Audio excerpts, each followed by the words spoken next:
Fox Sports. We are Fox. We are Florida.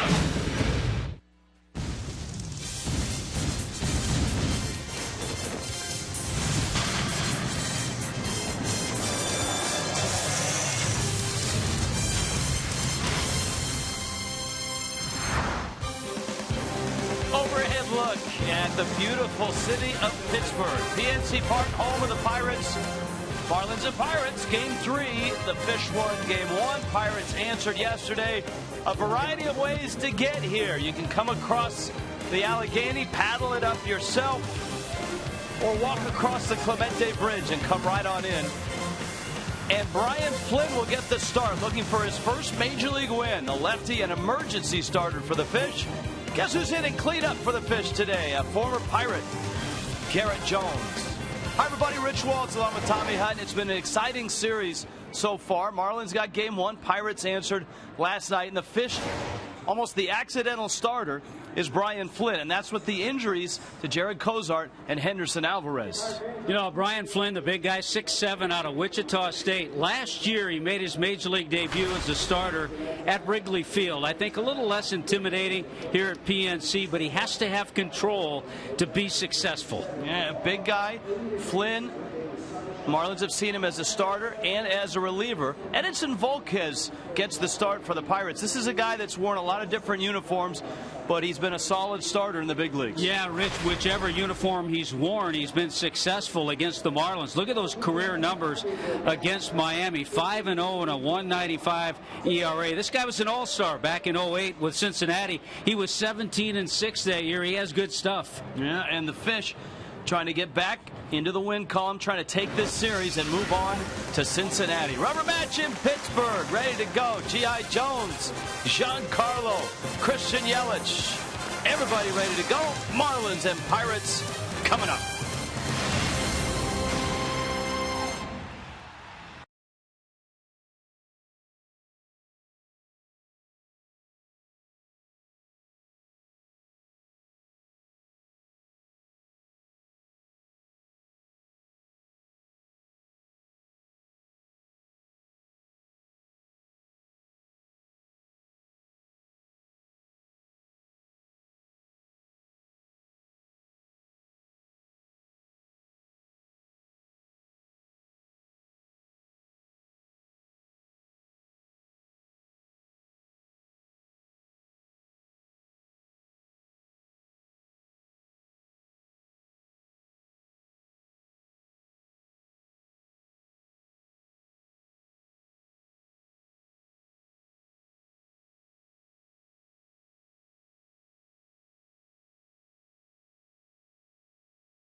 Brought to you by Toyota. Let's go places. by AT&T U-verse TV. Find out what's possible with AT&T. Call 800, pick AT&T, mobilizing your world. By Checkers. Checkers brings big flavor for a small price. Feed your craving for quality for only $1. Cha-ching. By your South Florida Honda dealers and sfhondadealers.com. Gorgeous day. Temperatures in the 80s here in Pittsburgh. Edinson Volquez. We follow him on his way out to the mound, and we check in with Allison Williams. Hey, Dub. Hey there, Rich. There is so much baseball tradition here in Pittsburgh, and it's much more than just the Pirates organization. If you go back to the 1930s, the Steel City was home to the Homestead Grays and the Pittsburgh Crawfords, and they were some of the great teams of the Negro Leagues. In the 30s, one year, they had 5 future Hall of Famers on their team, and there's a current exhibit taking place at the Carnegie Museum of Art that features photographs from Teenie Harris. Now, Teenie used to play baseball with some of these guys, but then he went on to photograph the game, and he went beyond the baseball field into the bars, into their homes after the games, and he really chronicles the story of black baseball within Pittsburgh. A lot of these photos from the Hill District, which was where Greenleaf Field was, and a lot of the games were played, and it wasn't just pro ball, as you saw Little League pictures there as well. Pictures of players from the steel mill teams, which were so integral in developing the Negro Leagues within Pittsburgh. Also some rare 16mm film there. So a lot of history here in Pittsburgh, and that's going to kind of be the theme throughout the broadcast tonight. We're going to go and look back in time at some of the great players that played here, people like Satchel Paige, Cool Papa Bell, and Josh Gibson, all very much a part of the history of this city, the history of the game as well. I feel like I should have on glasses or something. I'll be a bit of a history teacher tonight, guys. Yeah, and all of that history has a little Miami hook in it, and we'll find out later in the night on that. At hand now, the Pirates and the Marlins. The Pirates opened the day a game and a half back, but have fallen 2 back because Milwaukee beat San Francisco today. The Marlins 6.5 behind the Nationals when things started. The Nationals won today, so the Fish are 7 back to open this ball game. Edinson Volquez, Pinch Penny bringing you the first pitch. Yelich, Valdespin, and Stanton for the Marlins. And you saw the numbers of Volquez against the Marlins in his career, just dominant. Yeah, his last win against the Marlins was last year when he was pitching for San Diego.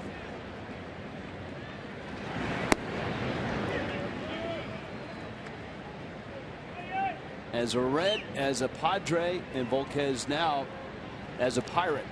Not a bad year this year. A guy who really features 3 top pitches. He has good curveball along with a fastball and excellent changeup.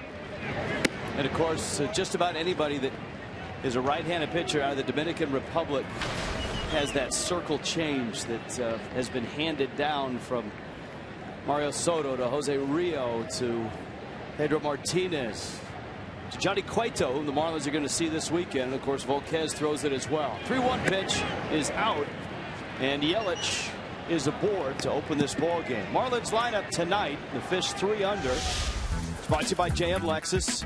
Yelich in the leadoff spot. Valdespin hitting second. Giancarlo Stanton's in right. Look at Garrett Jones hitting cleanup. Casey McGee finally gets a night off tonight.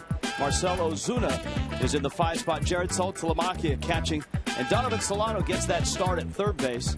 Danny Echeverria at short. Brian Flynn in the 9 spot. Stanton and Garrett Jones are 2 guys that especially have nice numbers against Volquez. Yeah, Casey McGee, a needed night off. 111 games he has started out of 113 at third base. One of those games, so he's actually started 112. One was as the designated hitter.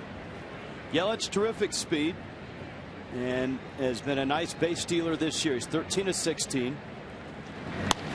First pitch swing. Valdespin sends it in the air. That is Starling Marte out there, and he makes the catch. Now the Marlins are banged up in the rotation. The Pirates are banged up in their position players, so the defense has been jumbled the whole series. Yeah, Clint Hurdle kind of mixing and matching as Harrison out in left field, Marte in center, Gregory Polanco in right field. Jason Nix is the third baseman. Jordy Mercer's had a good couple of games. Michael Martinez, Gabby Sanchez on the right side, and Russell Martin behind the plate. Giancarlo Stanton now. Yelich at first.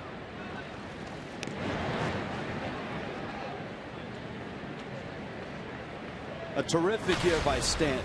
His on-base percentage .390. He's slugging .542 with the 26 homers. But he has not, in his brief career, hit well at all in this ballpark. Volquez catches the corner. Stanton with a sour look on his face. And that's why. Fox Tracks brought to you by Rand Eye Institute. Chad Fairchild calling balls and strikes. He wasn't a popular guy in the Marlins dugout last night on the check swing by Russell Martin, which would have been the third strike and the third out in what turned out to be a big inning for the Pirates in a 7-3 win. You know, when you're struggling somewhat and you take a pitch and in your mind you know it's outside and it's called a strike, it's frustrating. That's a strike. I don't know. Stanton is real happy with Fairchild, and the Marlins dugout is all over him right now. And they should be. And they should be. They have as good a view as anybody on pitches that are down as well. And Fairchild has boxed 2 calls already in this Stanton at bat. Ball in the dirt. Yelich running, and he is out. Yelich looking back at Mike Redmond. Redmond will start the long, slow walk. Martin got some help from Martinez, and here's our first look at it. Something Russell Martin's been able to do for a long time. That's very close. Hard to tell if the tag on the elbow was applied when the hand was on the bag. Very close. He looked out. And Mike Redmond makes a U-turn. Yelich is on his way back as well. Russell Martin's made a nice career, not only hitting, but doing that behind the plate. Still an extremely athletic catcher.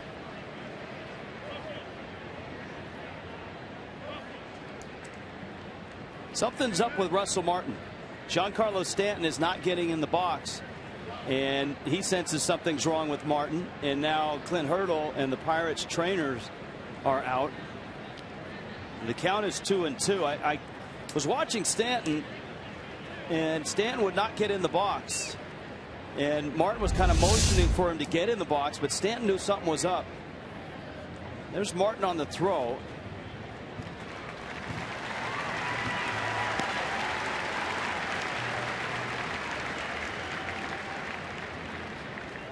Look at that intense stare. It doesn't look like anything's other than the mask being on the side of his face.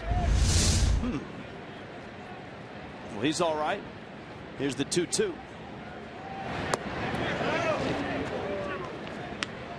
3-2. That may have been the best of the pitches that Stanton has seen. And it was. That's the best of the ones. And that's called the ball. Let's see what he gets. 3-2.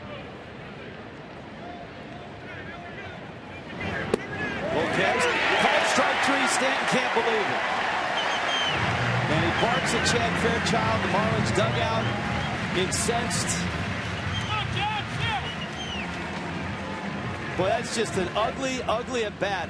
That's 3 called strikes on that at bat. Not one of those pitches was in the strike zone.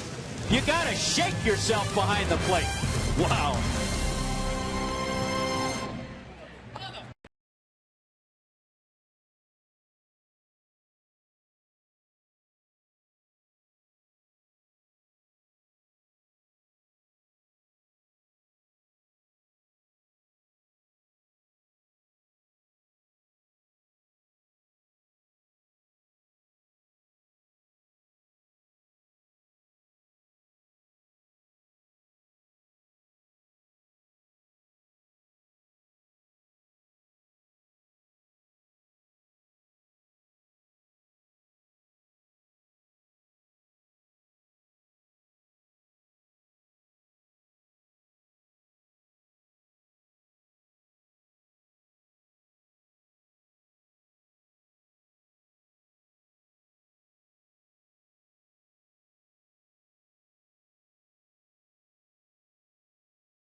Carlos Stanton.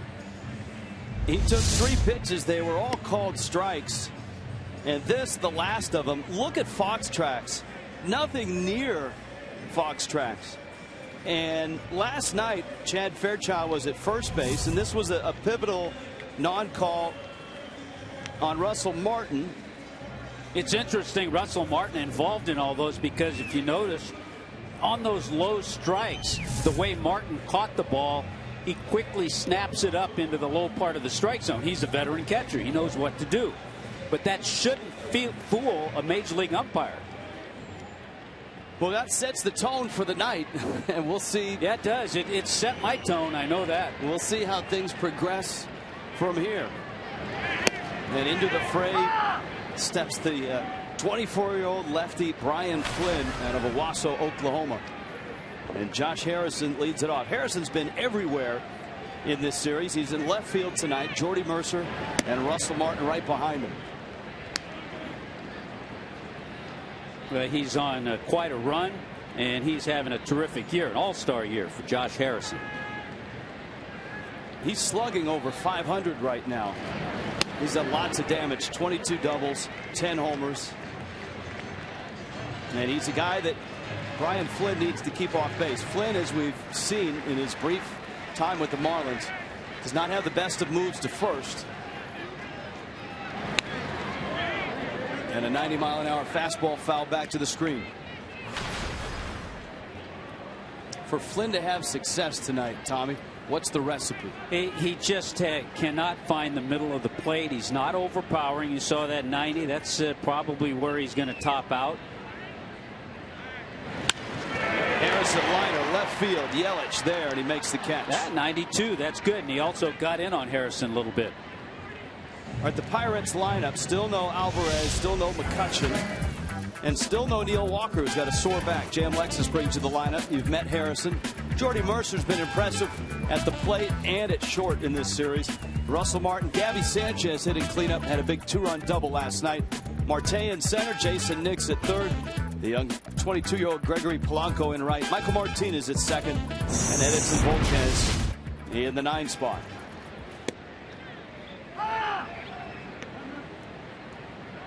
And here is Mercer. 3 hits, a double, an RBI in the series. Having a real nice year in the field as well. Pair of Oklahomans here. Mercer played at Oklahoma State. Flynn out of Owasso, Oklahoma, played his college ball up in Kansas at Wichita State. Line drive into left field, a base hit. And another hit for Mercer. I think we've said that a few times in this series. He's had a good series. Here's a look at the Marlins defensively in this one tonight. The outfield setting up the same with Yelich, Ozuna, and Stanton. There's Donovan Solano for the first time this year starting at third base. He's only started 8 games in his career over at the hot corner. Echeverria, Valdespin up the middle. Garrett Jones at first, and Salty behind the plate. So Donovan Solano at third. Here's Russell Martin now. Martin in 70 games has been quite productive. He's driven in 42 runs in 70 games. Always has had a good eye at the plate. This year getting on at a 382 clip and slugging at 410. Mercer the runner at first. And Flynn gets a strike. It's 0-2.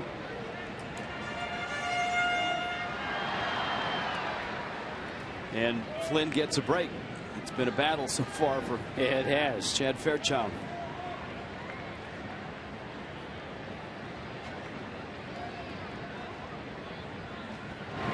Maybe some umpires are like starting pitchers. They have a little trouble settling in that first inning. Fair enough. Tell that to Giancarlo Stanton.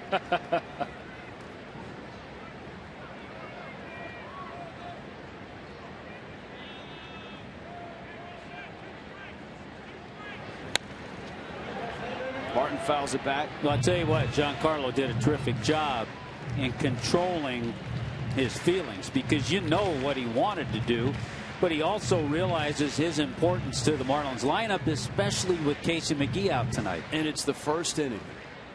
You don't want to extract yourself from the lineup in the first inning.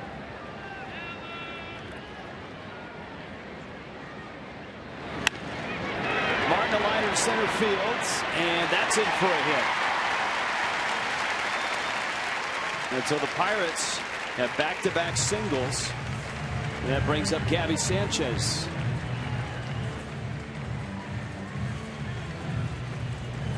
Well, Flynn is not an overpowering guy, and you talked about hits.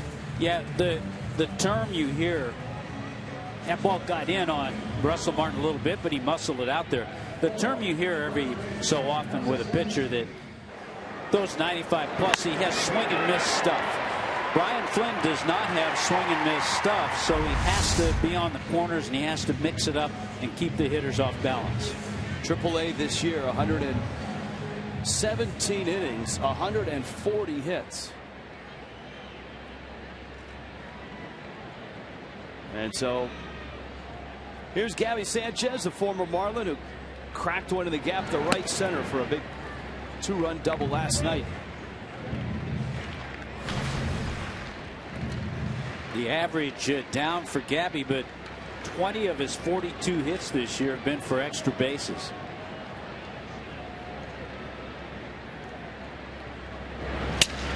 Broken back, ground ball. Solano steps on the bag, avoids the bat. Nice play by Donovan Solano. No panic at third base. And Brian Flynn works a scoreless first.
Guys, Garrett Jones and Edinson Volquez have seen each other 13 at bats, 3 hits. Here are the 3 hits.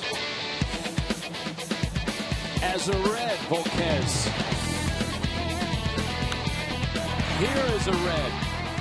That's another home run. And if you thought a change of uniform would help, not so much as a Padre.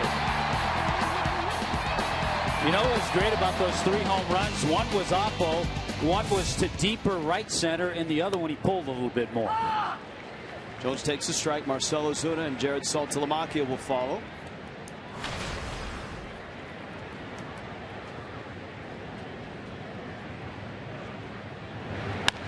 And Jones, a one hopper. Martinez kicks it, picks it, throws it, and just gets it. He got a little bit of everything on that ball. Well, that time the shift pays off for the Pittsburgh Pirates with Michael Martinez playing where he was. So an out here in the second.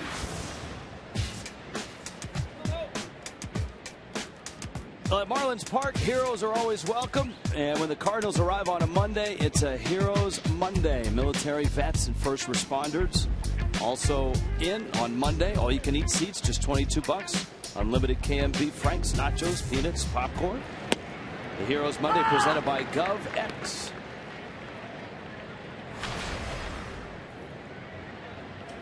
Ozuna. Couple hits in the series. The breaking ball that misses inside. Fun night tonight. Part of our group toured the Teenie Harris exhibit.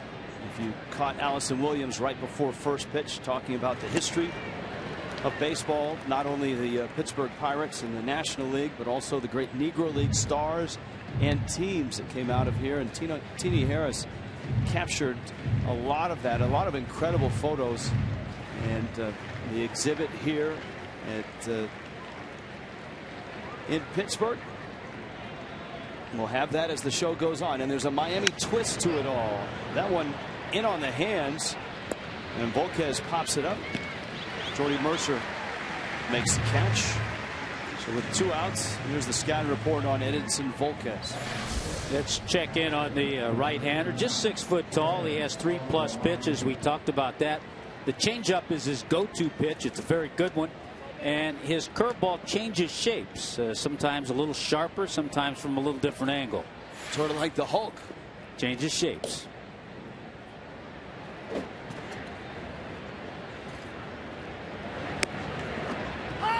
Saltalamacchia. Saltalamacchia got the start in game 1. That was against Charlie Morton. He walked 3 times, including once with the bases loaded. Jeff Mathis got the call last night. Mathis 1 for 3. And Volquez misses away. Remember Volquez and Cueto, young pitchers in Cincinnati. Volquez was sent on to San Diego in the Matt Lato deal. Yeah, he was in that deal along with Yasmani Grandal and Yonder Alonso. He was originally signed by Texas as a youngster out of the Dominican. And then Texas sent him to Cincinnati for Josh Hamilton back in 07. Saltalamacchia chases a high fastball. A 1-2-3 inning for Edinson Volquez. Scoreless in Pittsburgh.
Of the fine folks at H.H. Gregg.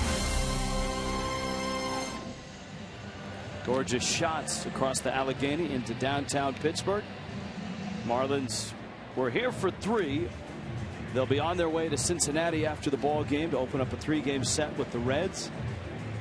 And Brian Flynn getting the start. Flynn arriving. The Marlins rotation with Henderson Alvarez on the disabled list, the 15-day DL with shoulder inflammation. He's coming along, actually, so Marlins are hopeful that it's just 15 days. And then with Jared Cozart skipping a start, all of a sudden the need for Flynn to step into the rotation for this start, by all indications, Cozart will make his next start, and Alvarez will be ready to come off when his 15 days are up. It's about a week away. Echeverria into the hole. Marte runs well, and Etch gets him. So 1 out here in the second. If you've got a fan photo or just any photo you want to share with Tommy and I, hashtag it FL fan photo. It's a chance to have it shown in upcoming telecasts brought to you by AT&T. And we'll show you that photo, the winning photo, later in the telecast. Actually, we have nothing to do with it. She's the one that selects the photo. You can see she's rifling through them. You know, they know better than to have us be involved in that. Hey, speaking of the starters and the situation with the Marlins starters, Brian Flynn tonight becomes the 12th different Marlin to start a game. There are only 2 other teams that have used more, Texas and Colorado.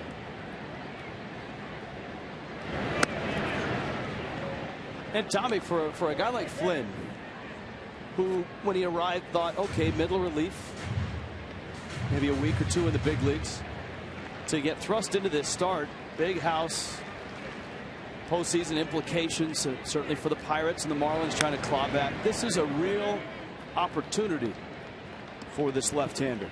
He had a few last year, but they were sporadic.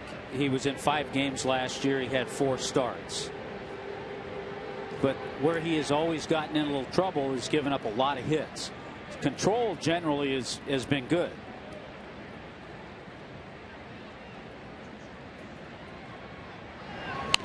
Jason Nix pulls it foul.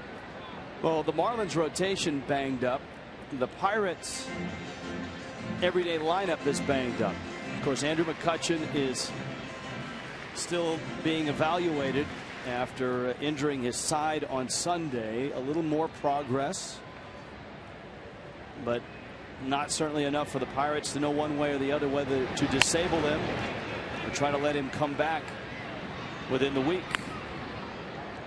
Solano's already had a couple balls at third base. Every strikeout, every game ender, every history-making moment on MLB Whip Around, weeknights 10 Eastern on Fox Sports 1, streaming live on Fox Sports Go. I tell you, an encouraging thing already from Brian Flynn.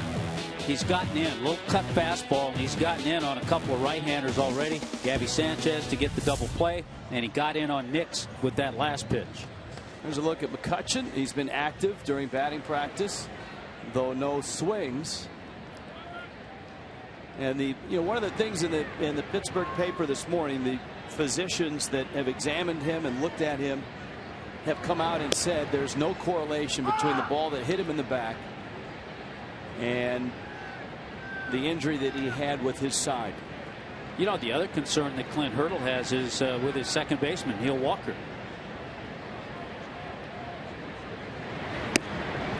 Walker aggravated a back injury in game 1, didn't play last night. Hurdle thought he might be available to pinch hit in this one, but you kind of have to question that. Here's the 0-2. Heck, you're available to pinch hit tonight, aren't you? Well, if he is, I am. Out. That's close. That may get reviewed. Flynn trying to get over there and beat the speedy Gregory Polanco. Clint Hurdle starts the process, the long slow walk, and then gets to the top step and turns around and comes back. He had a couple of those last night. Good job by the flip from Garrett Jones, and the big guy 6'7". Brian Flynn, his foot there just in time. Boy, that was close. Well, I don't know.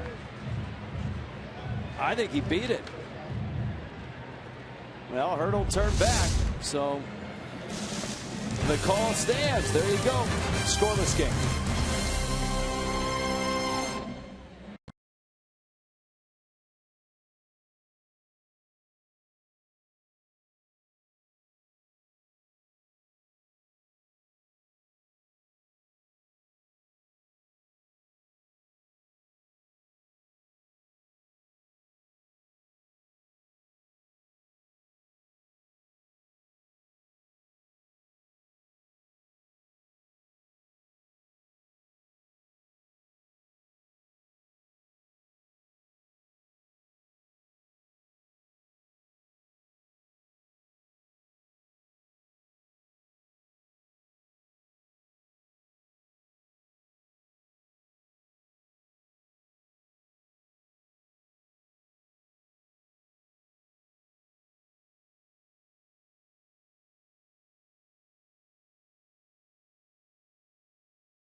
Welcome back in Pittsburgh. Donovan Solano just watched ball one sail high. Scoreless ball game. Marlins and Pirates. Solano leads it off. Danny Echeverria and then Brian Flynn against Edinson Volquez. He walked Christian Yelich, who was then caught stealing. Since then, Volquez has retired all that he's faced, including a pair of strikeouts.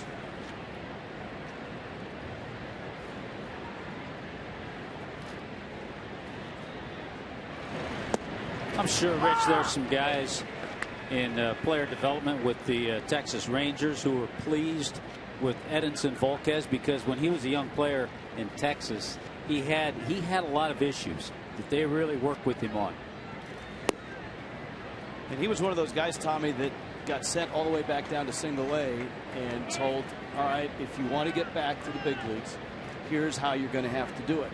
And he changed a lot of his behavior on and off the field. And to his credit, he's had a nice solid career. Solano lifts one down the first base line and out of the reach of Gabby Sanchez and Gregory Polanco. Volquez had Tommy John surgery in 2009, so he's recovered from that. Nathan Eovaldi and Mike Leake tomorrow night. Great American Ballpark. It will be interesting to watch Eovaldi tomorrow night to see if he continues the progress he had his last start. That little tweak in his delivery, stretching out his stride, added an average of 4 miles an hour on his fastball. He went from living at 94, 95 to living at 99 in that start, a start in which he deserved a better fate. Boy, he gave up just 2 hits and 1 run.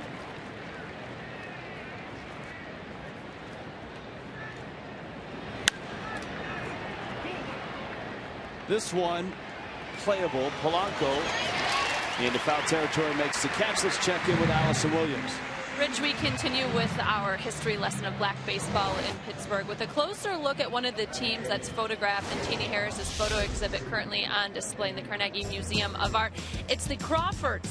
The Pittsburgh Crawfords of the 1930s. Take a look at some of the names there. James Cool, Papa Bell, Oscar Charleston, Josh Gibson, Judy Johnson, Satchel Paige, Smokey Joe Williams, and Judd Wilson all played for the Crawfords at some point during the 30s. That's 7 Hall of Famers that played for them during that decade. 5 of them all played during the 1932 season, but some say it was the 35 Crawfords that were not only one of the best Negro Leagues teams of all times, but one of the best baseball teams of all times. They won the World Series for the Negro Leagues in that year, and they, of course, actually they didn't have Satchel Paige in that year, but they did have Cool Papa Bell. He hit 341 that year. He was one of the great center fielders, great base runners. Gibson hit 304 that year, led the league in home runs and steals, and they played over at Gus Greenlee's field, and he built it back in the 30s, and it was significant because he built it himself. He was a black owner, he paid for it, and they were able to play there completely free of segregation. When you played at Forbes Field back in the day, you weren't allowed to use the clubhouse there if you were black, so there was segregation even going on during the Negro Leagues games there. So this was a special place, Greenlee Field, because it was built by a black owner, built by black workers, and hosted some of the great Negro Leagues teams, including the 30s, the Pittsburgh Crawfords. Guys. Allison, just in looking at all those Hall of Famers and watching your feature on Marlins Live, here's the 2-2, and Echeverria fouls it back. Some of us in baseball know the story, but I think it's somewhat unknown nationally and around sports that one of the guys that was instrumental in lobbying for those players to get to the Hall of Fame was one of the greatest players in baseball history, Ted Williams. That's Minnie Minoso. You're absolutely right, Rich. When Ted Williams was inducted himself into the Hall of Fame, it was the first time that there was a public discussion about admitting black players into the Hall of Fame, and he was the one that really brought the issue to the forefront of American culture, and people began to talk about the fact that they were omitting tremendous baseball players because of race, and it was Ted Williams who started that conversation, and because of that, Teenie Harris, whose photographs are on display, had a great admiration for Williams and what he did to help get some of the Negro Leagues players into the actual Baseball Hall of Fame. Hey, Dub, did you see any other non-sports folks or athletes from other sports in those photographs?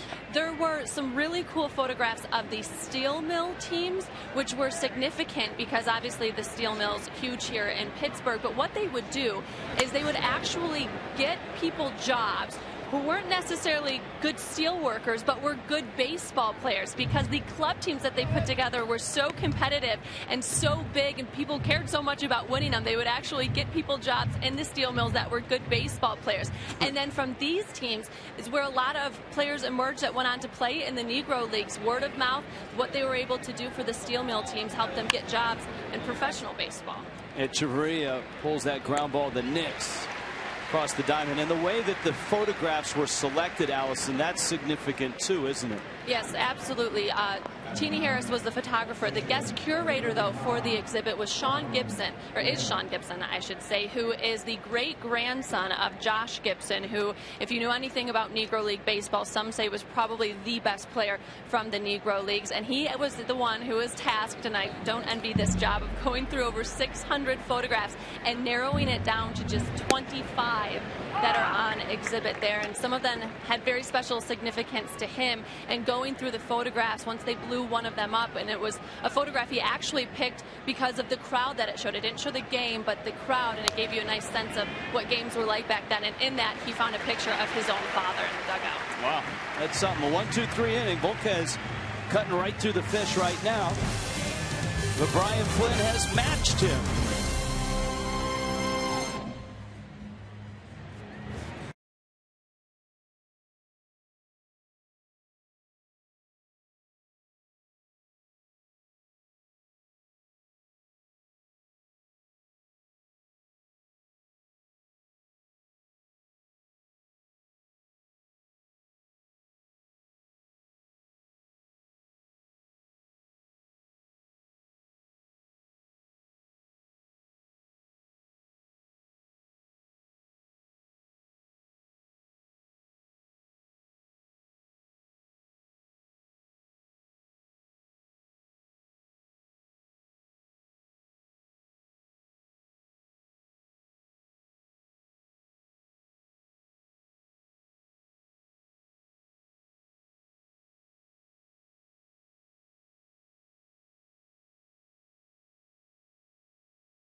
In the bottom of the third. If you place a deposit on a 2015 Marlins season ticket, you can start enjoying Marlin games this year for free. Order now. Get a bonus of 50% off your total deposit amount towards 2014. So start saving now. 1-877-MARLINS or go to marlins.com. And this is one of the photographs of the Teenie Harris exhibit. Who's that up in the right corner, Tommy Hutton? Right in there, that is Josh Gibson. Right up there. Pretty slick. And there are, not only were those photos, the baseball photos were on display, but there apparently are just piles and piles of more, thousands of more photos with great boxers, basketball. All right. Back to work goes Brian Flynn. Flynn got 3 ground ball outs in the second, and he got a ground ball double play to finish the first. Michael Martinez, Edinson Volquez, and Josh Harrison for the Pirates, who come in at 60 and 53. We told you earlier, Milwaukee beat San Francisco 3-1. So the division leading Brewers, winners today. The division leaders in the East, the Nationals, beat the Mets, and they did it on a Bryce Harper walk-off in the 13th. So I guess he's okay now. Been a lot of discussion in the media and back and forth with manager Matt Williams about Harper's status. He comes up with a big hit to beat the Mets. 2. Flynn catches the corner. It's 3-2.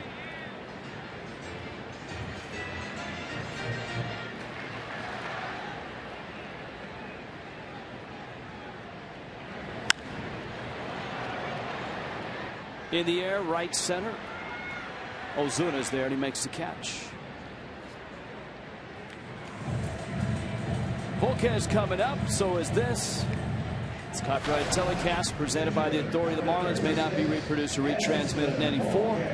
Counts and descriptions of this game may not be disseminated without the express written consent of the Miami Marlins. Brian Flynn had one appearance earlier this year. He pitched out of the bullpen 3 innings in a ball game back in late June against Oakland.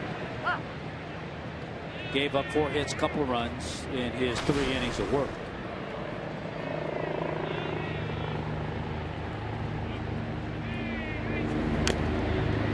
Volquez fouls it at the plate. And it's 0-2. So far, so good. He's kept the ball down. He's moved it around. He's tied up a couple of right-handed hitters. And he's pitched out front. 7 of his first 9 first pitches have been strikes. And he didn't waste any time putting away the pitcher, Edison Volquez, who is now 1 for 29 this year. Well, he's a terrific performer at Wichita State. Tigers took him in the 7th round back in 2011. And now the second time through for the Pirates, Josh Harrison, who is one hot Pirate right now, a 10-game hit streak. And those 10 games are filled with big hits. Breaking ball, a strike. 20 hits over his last 10 games. 12 have been extra base hits. He's the first Pirate player with at least 20 hits, with a dozen of them being extra base hits in a 10-game span since Dave Parker did it in '78. Prior to Parker, Big Poison, Paul Wainer, in 32. Here's our Toyota trend. Pirates get on base, and they get on base a lot. 91 was the last time that they led the National League in that category. We talked also about the versatility of Josh Harrison. He's started 19 games in left, 15 at third, 13 games at second, and 23 games in right field. That number at third base may be going up because when Pedro Alvarez returns, when Andrew McCutchen returns, Pirates aren't sure they want to put Pedro Alvarez back at third base. He's made, what, 24 errors, 22 of them throwing errors. And they actually feel that that's probably the best defensive position for Harrison. So what we're trying to say is a valuable guy for Pittsburgh and for Clint Hurdle.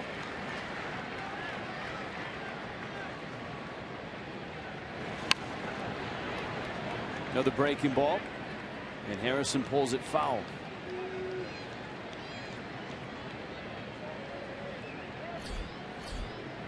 It's a good sign. That's outstanding. 30 strikes, 10 balls. That's what he needs to do. Echeverria gets the out, and Brian Flynn looks sharp in a scoreless game.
South Florida Honda dealers, get you ready for tomorrow night from the Great American Ballpark.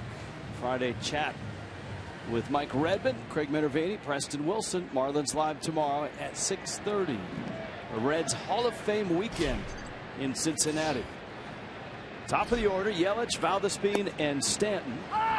And a breaking ball for a strike to Yelich.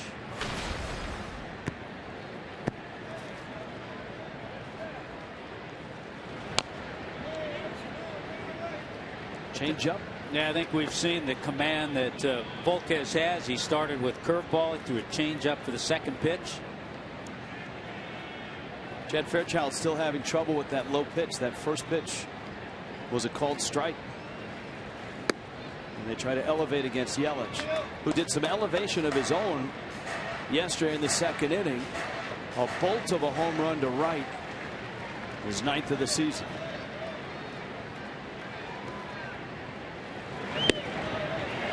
Uh, 94 miles an hour with a fastball. Volquez is on it tonight. Saw a little bit of everything in that at bat. He saw the curve, the change, and he put him away with a 94-mile-an-hour fastball. Valdespin now wide to center.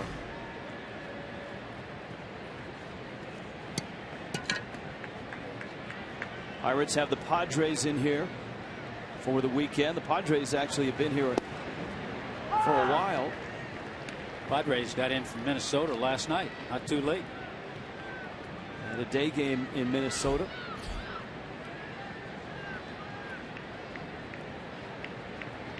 The Reds tonight are home against Cleveland.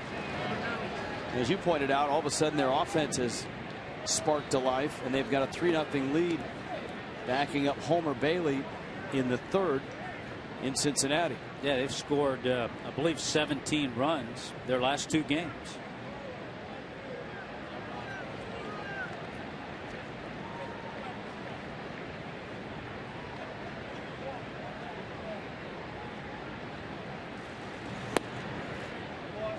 If you watch closely from this angle, you can see Volquez, when he throws that circle change, you see that hand all over the baseball. And that's a pitch that is such a devastating pitch. And Pedro Martinez certainly is the guy that perfected it and featured it. And all the guys like Volquez, Cueto, growing up in the Dominican, they all learned to throw that pitch at a very young age. And I think when they're not big guys, and Volquez, nor is Cueto. Volquez 6 foot, 220. Cueto about the same, maybe 5'11".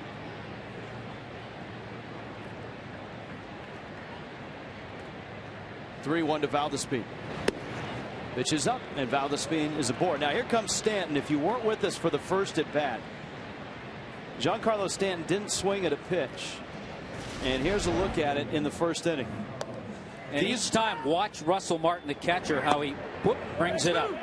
He catches it low, frames it up, and it appears to be a strike. None of them were in the strike zone. Look at Frank Menechino telling Stanton, look at what he did. He brought every one of them up, but they were low. Did not make Stanton very happy. Not only were they not in the strike zone, they weren't close to the strike zone. And as you pointed out, Stanton kept his composure. He barked at each one of them, and the final one, as you saw, he crossed the plate. But he obviously knows how important he is to this ball club, and he didn't want to get thrown out in the first inning in a big game.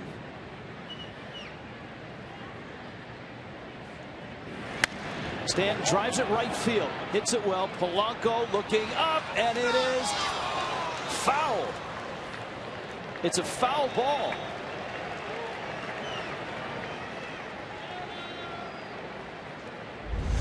You know, Stanton really didn't get out of the box because he knew it had the distance, but I think he all along thought it was going to be foul, but I don't think he thought it was going to be that close. Yeah.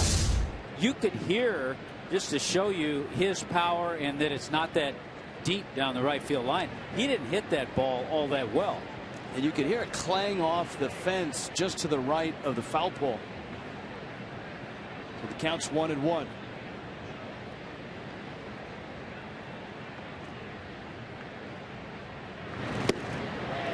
You mentioned it, his first at bat, Giancarlo.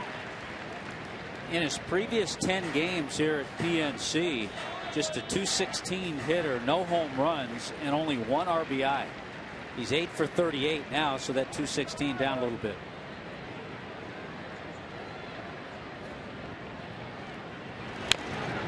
Breaking ball, and he had a pitch to hit there. Yep, you can see his reaction.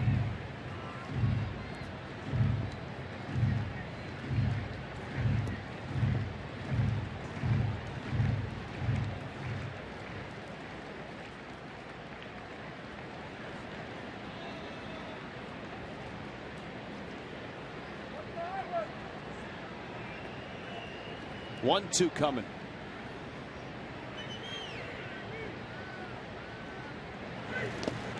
Didn't chase.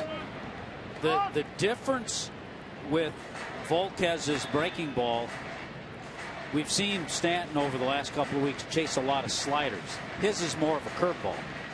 So sometimes you can pick that up a little easier than the slider that has tighter spin. Valdespin, a 1-out walk. Scoreless game in the 4th.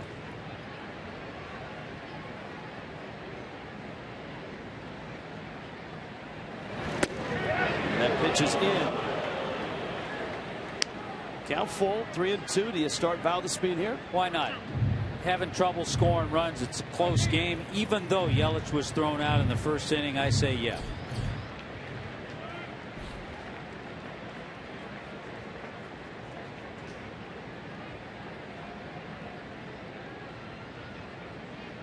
Three-two. He's running. Stanton breaks his bat. Roller to third. Nix across the diamond in time to get him. Now the speed in scoring position, but there are 2 outs.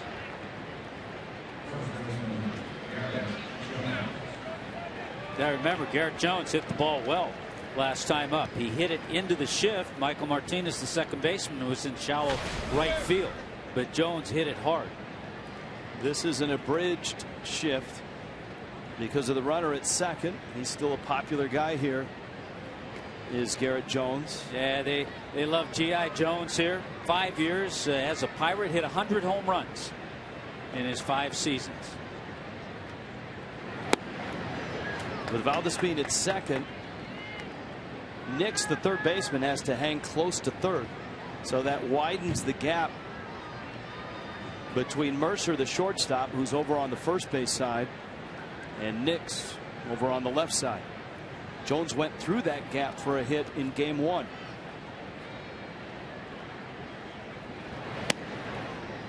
Two years ago, Garrett Jones, 2012, hit .274, had 27 home runs and 86 RBIs as a Pirate.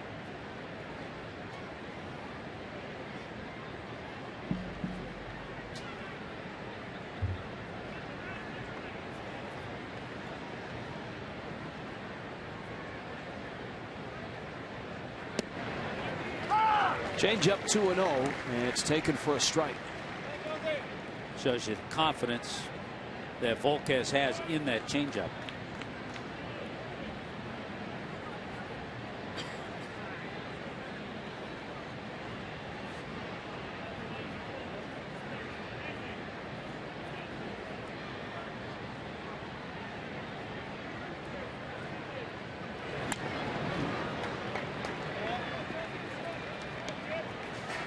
Count evens 2-2.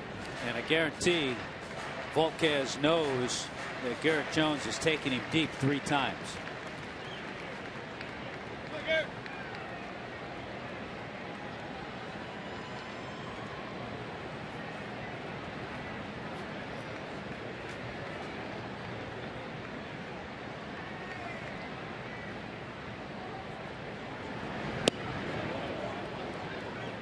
Really count full now at 3-2. Marcelo Zuna's on deck. And because of that, Volquez can be careful. He can try to make a perfect pitch. Volquez already at 62 pitches. He hasn't given up a hit. He's walked 2. And the breaking ball is strike 3 call. So he gets Jones. Miami leaves Valdespin to the bottom of the 4th in Pittsburgh. Scoreless.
Get the lowest price of the year during Hyundai's model year-end clearance sale.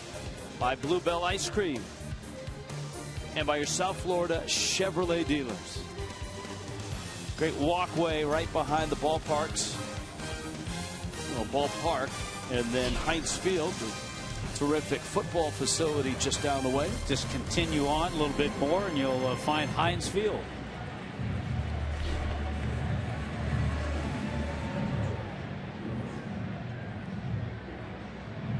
Brian Flynn in the 4th gets Jordy Mercer, Russell Martin, Gabby Sanchez, and for Flynn it's been smooth sailing. He did give up a couple hits in the 1st. He got a double play grounder to end that inning. Yeah, he's been able to, including that double play, retire 8 in a row. So he's settled in. If you notice, he's gotten his breaking ball over. Occasionally he'll use that changeup like that. But the pitch I think that's really helped him has been that fastball that he's been able to run in on right-handers.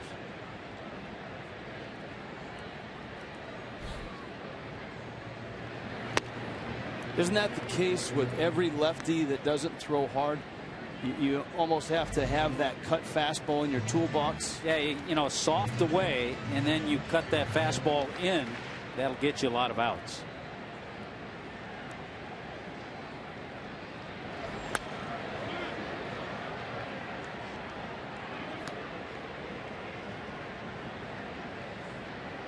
Two and 2. Nathan Eovaldi tomorrow night for Miami. Mike Leake for the Reds, and Saturday is a question mark, although all signs point to Brad Penny making a return to the big leagues.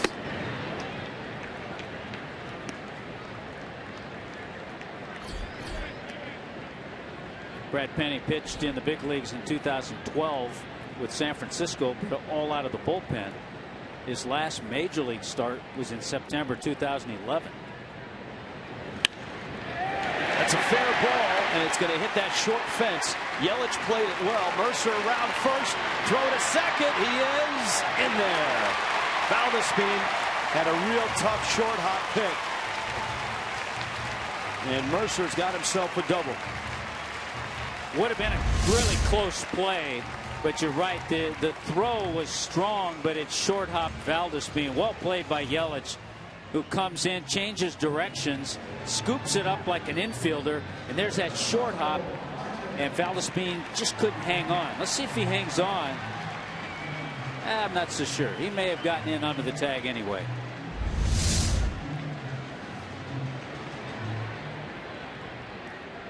Mercer's second double and 5th hit of the series.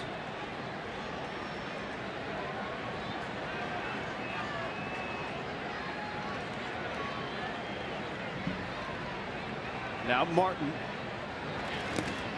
in the dirt. Saltalamacchia can't handle it, and a wild pitch moves Mercer to third. Here's another look at that play at second.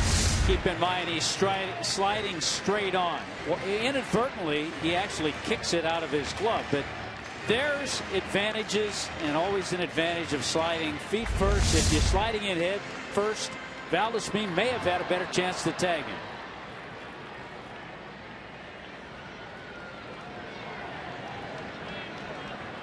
Miami's infield is back. Now Martin, instead of trying to move it to the right side, just trying to get a run home. Off of Solano's glove, it triples into left. And the Pirates are on the board. Martin's at first.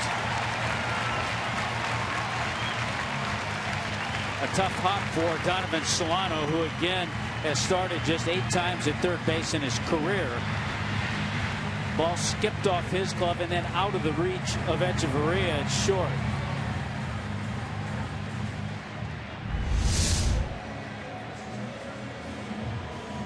There's that in-between hop. I'm going to guess base hit, but they haven't made the ruling yet.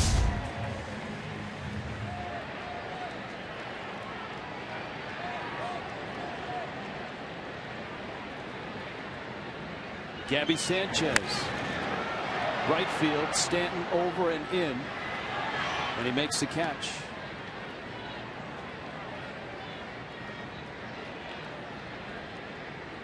I would go base hit as well, but it was the wild pitch that really changed the dynamics of that at bat. Yeah, Russell Martin's a smart hitter, and with the runner at second, he had one thing on his mind. But as soon as Mercer got over to third, he was just trying to drive in the run.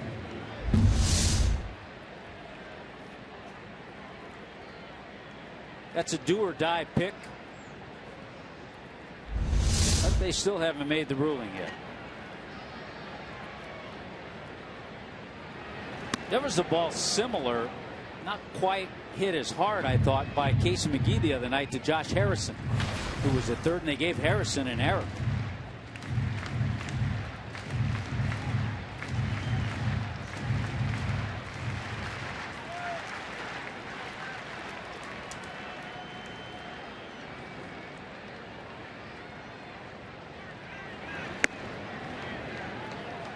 Starling Marte takes outside. He bounced just short back in the second. I don't care who you are. Players will say they don't. But Russell Martin's probably over there at first base every time he goes back, taking a peek up at the scoreboard to see what the ruling is.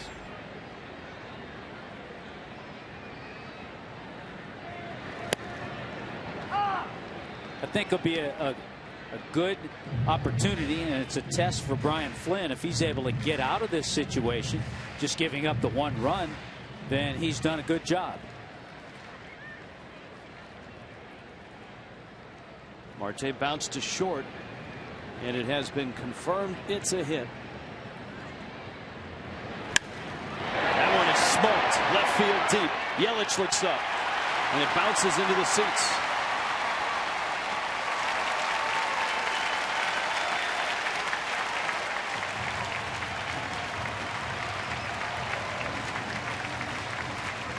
Starling Marte got into this one. We talked about Brian Flynn earlier, how he can't get center cut to the plate. And that pitch was center cut, and Marte crushed it. One bounce. So because of that, Martin has to pull up at third. This is a ballpark that yields a lot of ground rule doubles in left. You've got a wide warning track and a really short wall out there in left. And we've seen a few balls in this series bounce over that fence.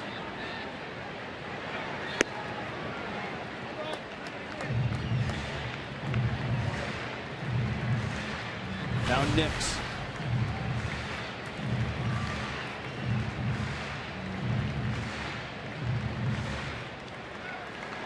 Signed on Sunday as a free agent. Played in 18 games with the Phillies this year.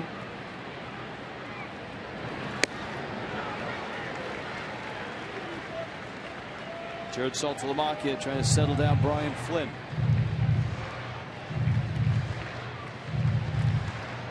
Three hits, 2 doubles, and an RBI single. But so far just the 1 run.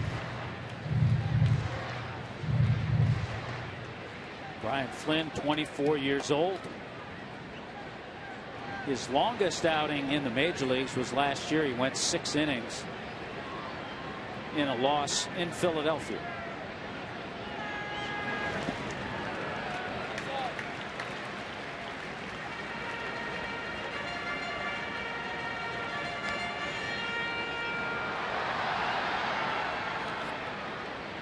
Well, he's 3-0 to Nix. He's got Polanco on deck, but there's only 1 out.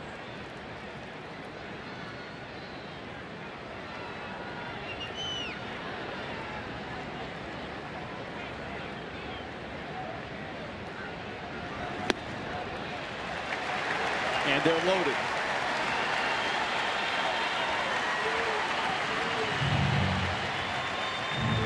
Saturday Major League Baseball on Fox Sports 1 returns a doubleheader. Yankees and Indians. That opens things, followed by the Cardinals and the Orioles. Coverage begins Saturday at 12:30 Eastern, only on Fox Sports 1, and it streams live on Fox Sports Go.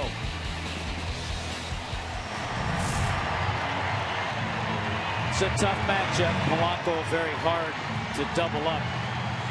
We've talked about his numbers against the Marlins this year as well. Another big crowd here at PNC. They're ahead of last year's attendance. They had an enormous amount of people.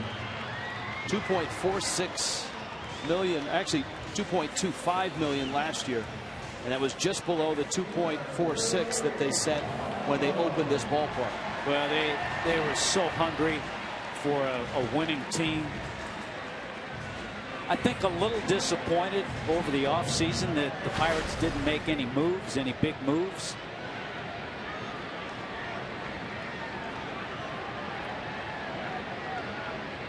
Nor did they at the trading deadline.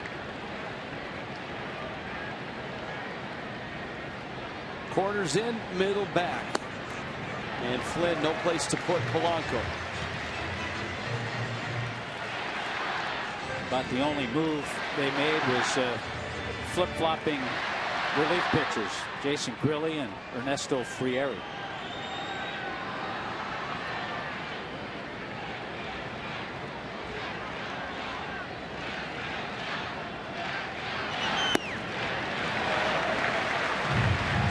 Saw that sponge over the thumb of Polanco as he grips the bat. It's on that left thumb. Some guys get a little bit of a bruise in that area, and that sponge that you wear over the thumb kind of softens the blow, especially if you get jammed. Especially this time of the year where just about everything starts to hurt. 2-0 green light, went after it with a vengeance, fouls it off. Now Flynn got him to bounce to first. Back in the second, Martin had the RBI single. Marte the ground rule double. Nix over at first.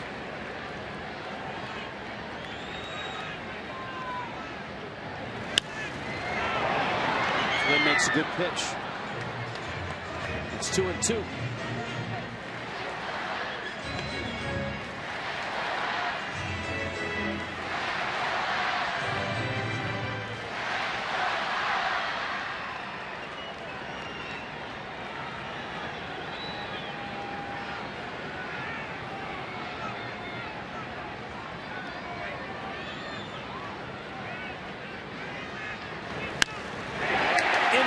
a base hit. Cardinals score. Right behind them, Marte. And it's 3-0.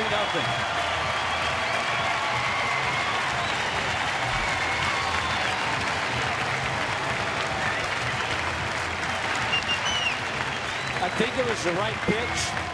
He just didn't get it away enough. See the target, and you give some credit to Polanco, who's really struggled against left-handers this year. But the pitch was up a little bit and probably not away from Polanco as much as Flynn wanted it. 4 of the 6 hits have come this inning. And all 3 runs. And there's still only 1 out. The 8-hitter, Michael Martinez, with Volquez on deck.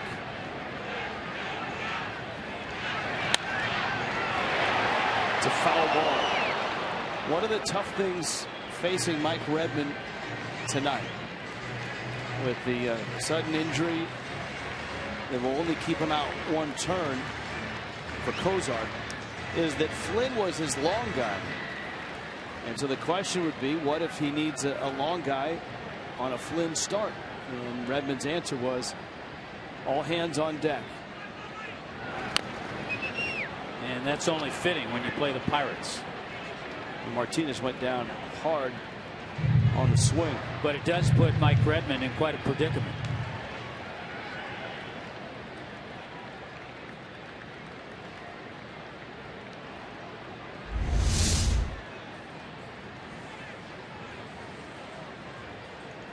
Right off the toe. Right off that front toe. Do you think Clint Hurdle whispered to Michael Martinez when he got to the plate, hey, remember, we got a really short bench tonight? Yeah, we got a short bench, and I really don't want to use Neil Walker.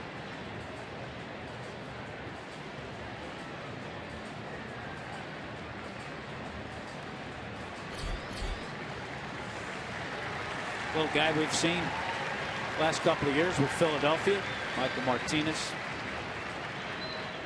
A flashy fielder, he just really has never hit his lifetime average under 200.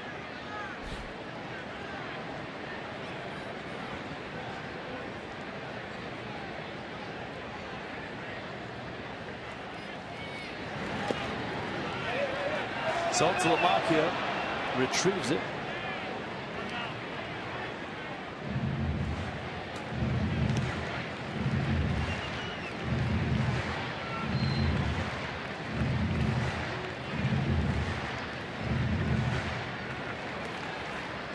One and two.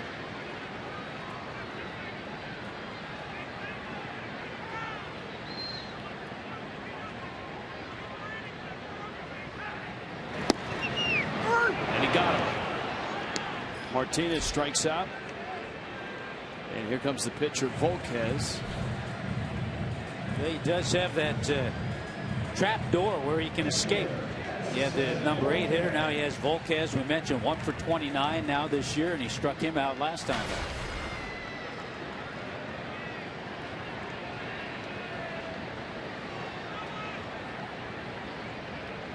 27th pitch of the inning.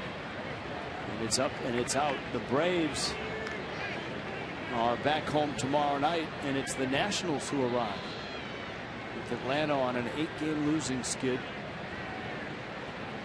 opening up a 10-game homestand.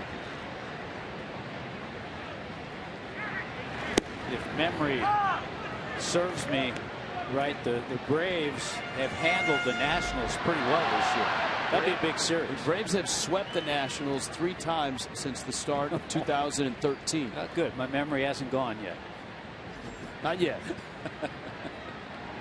We'll both get there soon. They've won 20 of their last 29 against the Nationals. They won't have to deal with Doug Fister.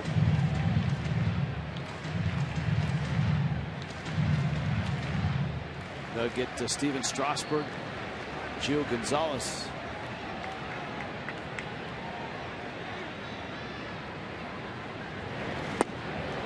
A swing and a miss, but Pittsburgh does damage.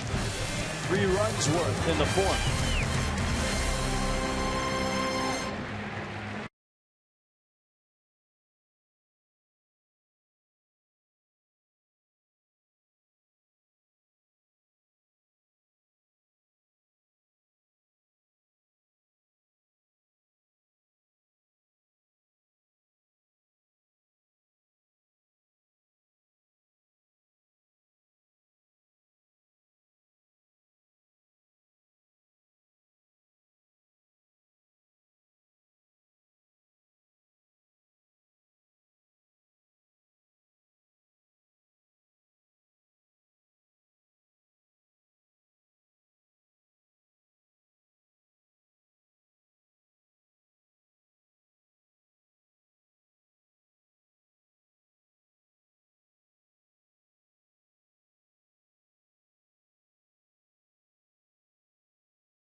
here in the top of the 5th in Pittsburgh. We told you earlier about the Pittsburgh Crawfords of the 1930s, all the great players that played for that team during the decade, and therein lies our connection between black baseball in Pittsburgh and Miami. That's right, Satchel Paige, who played for the Crawfords, also played for the Miami Marlins of the International League, and it was on this day in 1956 that he pitched in front of 51,000 fans at the Orange Bowl. The Marlins defeated the Columbus Jets 6-2 in that game. It's tonight's Coors Light Cold Hard Facts. Satchel Paige, one of the great black pitchers in the Negro Leagues, also in the International League, and of course he actually went on to pitch in the major leagues, became the oldest rookie to ever pitch in the big leagues, and the site of the Orange Bowl, now home to these Miami Marlins. Marlins Park built there on the same grounds as the Orange Bowl that hosted Satchel Paige on this day back in 1956. Now, Satchel Paige was known for that tremendous pitching. Remember what they told us when we went to the Negro Leagues Museum? He had the B pitch. He called it that because it bees where he wants it to be when he wants it to be there. And he was tremendous throughout his career, pitched for several years. Did Satchel Paige, and I learned something new about him today. Satchel's actually a nickname, and he got it because as a boy he took a job carrying bags and satchels for train passengers. So that's how he became known by that name. Was a great player throughout his career. Thank you, Allison. Marcelo Zuna is thrown out. Knicks with a terrific play on the run, and there's one out here in the 5th. Just some great history to this game, and Allison doing a great job with some of the Negro Leagues history. Good play by the third baseman, Nix, to retire Marcelo Zuna. Edinson Volquez has not given up a hit in this ball game. He's walked a couple. He walked Yelich in the 1st, walked Valdespin in the 4th.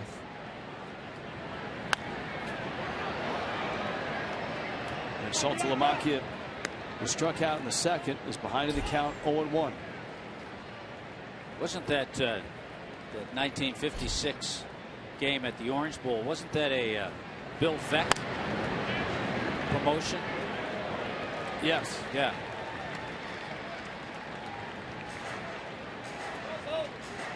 I think Jay Randolph may have called that game. I think he did, yeah. Said Satch had good stuff that night.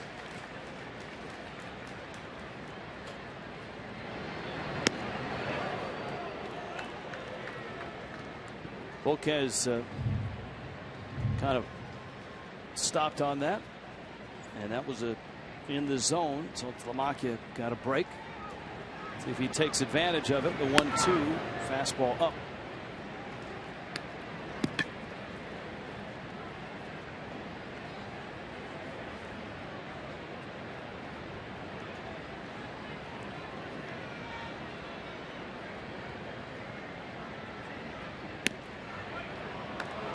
No problem. Smile and wave. The riverboat. Yeah, the riverboat cruising by. We'll see one of those in Cincinnati as well. They've got one of those actually parked up on the batter's eye in Cincinnati with an open bar. And we'll see it tomorrow night. And it's brought to you by Checkers as we look at the pitching matchup. Nathan Eovaldi and Mike Leake. Those are your starters tomorrow. Marlins and Reds. As we noted, the Reds are finishing off that 4-game run against the Indians. They're still up 3-0 in the bottom of the 5th. We have Homer Bailey throwing a good game right now, shutting out Cleveland after 5 innings, giving them just 3 hits. Indians can't get Billy Hamilton out. He's got a pair of hits, including a triple, his 7th.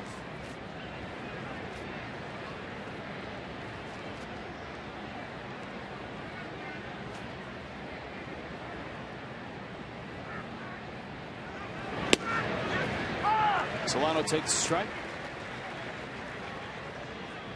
Getting the start at third base. Casey McGee a night off tonight. Casey has started every game but one this year, so well deserved. And it was really hard for Mike Redmond to pick the spot, decide which game, because he's been so valuable hitting behind Giancarlo.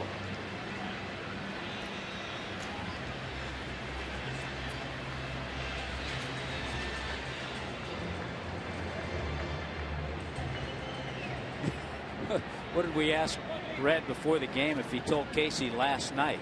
And Redmond said no, because I didn't want him to argue with me, and I didn't want that argument to last all night.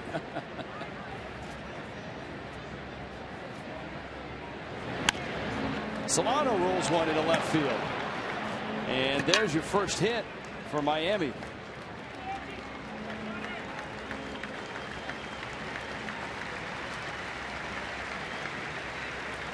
But just like that, with the one-out walk, all of a sudden, tying run comes to the plate.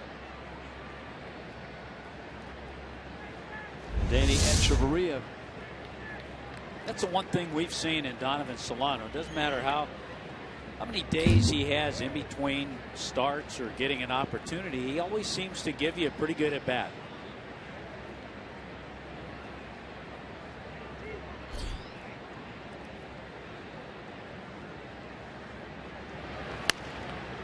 Echeverria lifts one towards the line, foul territory. Tagging is Saltalamacchia, and he is out.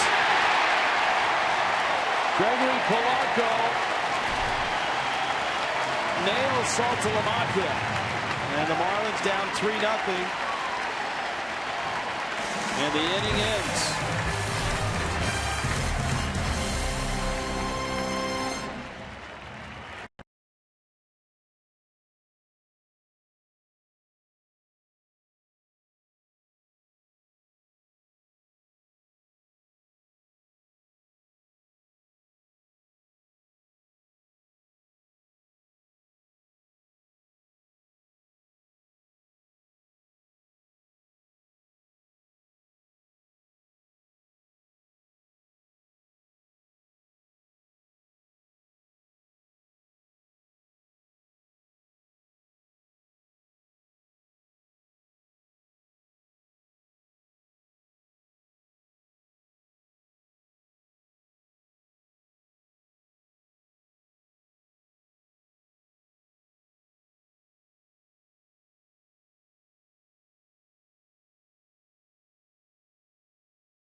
Can throw. I think we knew that in Miami, though, as well. He reaches over and then comes up and fires just a perfect throw. One hop, the tag applied. I think it was applied even though Salty slid past the bag. Can't take that chance when you're down by 3 runs. You just can't take that chance.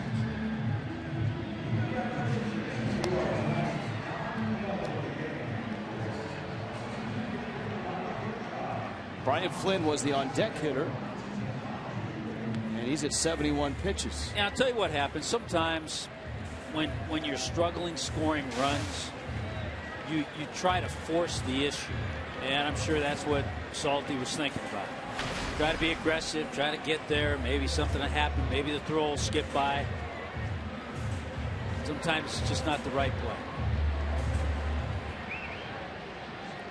Harrison's lined out, bounced out.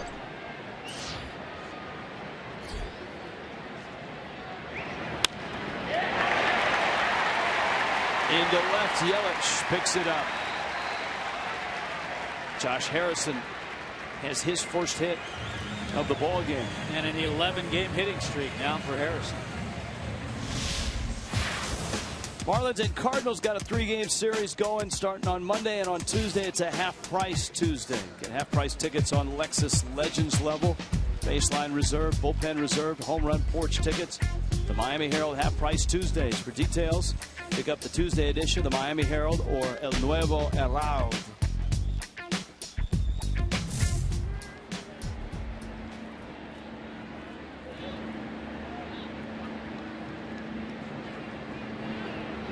Now Mercer.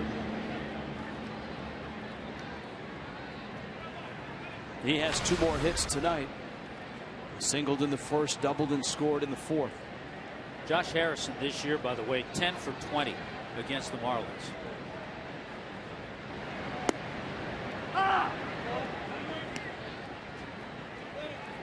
So they have had guys. This is where the Marlins are struggling. The Marlins haven't had anybody really step up offensively.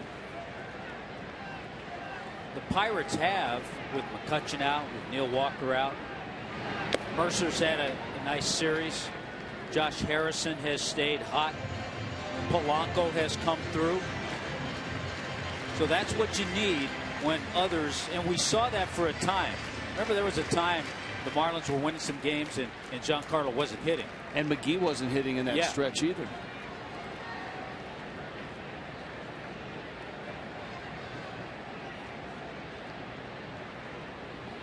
I think there were a lot of people around the country when Harrison was named to the All-Star team that said, who? I mean, does he have a regular position? How does the guy make the All-Star team? But having watched him in Miami and having seen him, some of his heroics last year, absolutely he belonged.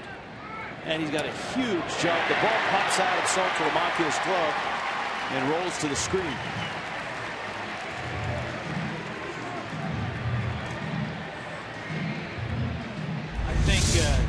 In this day and age, certainly in baseball, Saltalamacchia tried to rush that because Harrison got such a good jump, he wouldn't have thrown him out anyway. And so it's a stolen base. But in this day and age of baseball, the way bullpens are used and double switches are made, especially in the National League, guys like Josh Harrison are extremely valuable. And valuable in an all-star game, too.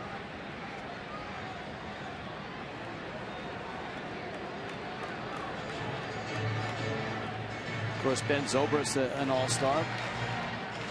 Martin Prado. A super utility guy. Martin Prado, hard to imagine a Yankee now, is Martin.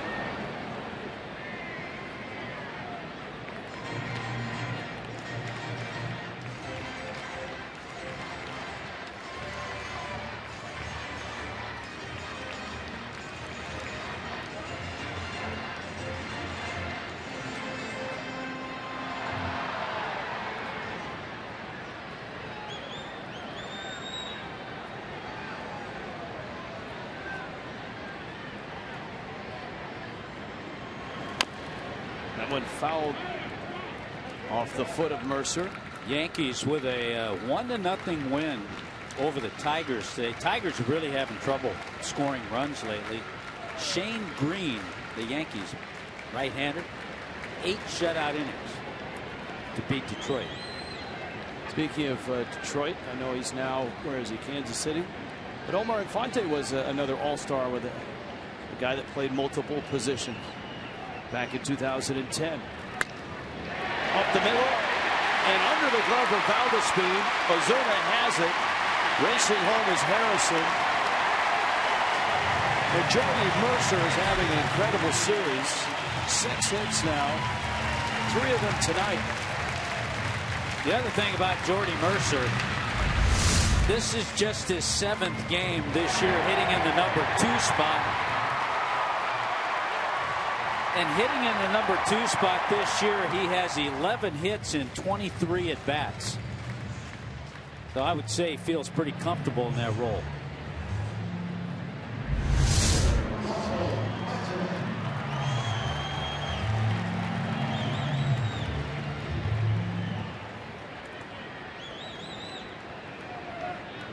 Here's Martin now, a couple hits, including an RBI.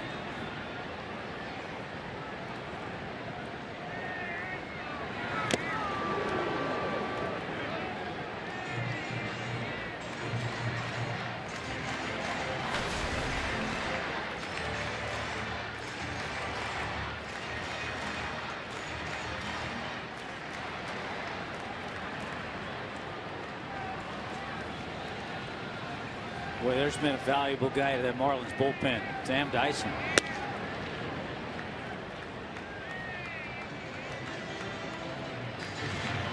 Valuable and effective.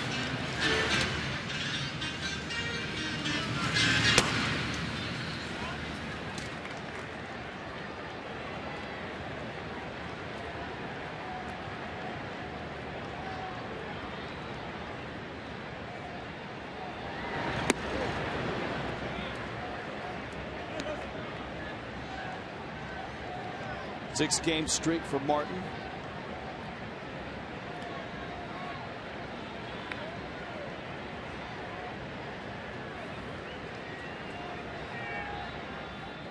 He's one of the guys that the Pirates really targeted when they signed him last year to a 2-year contract. They wanted a guy that that could catch, but at the same time a guy that had been to the postseason and had success. Of course, last year the Pirates did get to the postseason. For Martin, the 6th time in his career.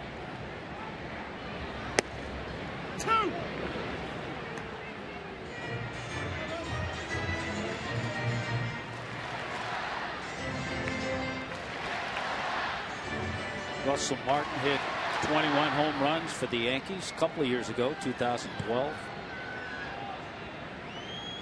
I think they hated to see him go.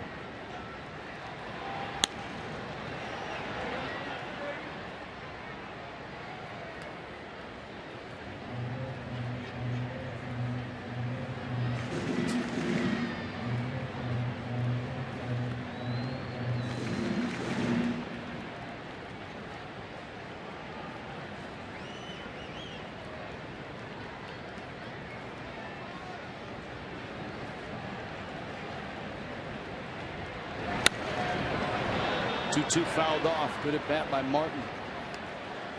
Angels and Dodgers wrapping up that freeway series. A 2-2 as well with the Dodgers and the Angels. Yeah, first two at Dodger Stadium. They're in Anaheim for the second of that 2-game series.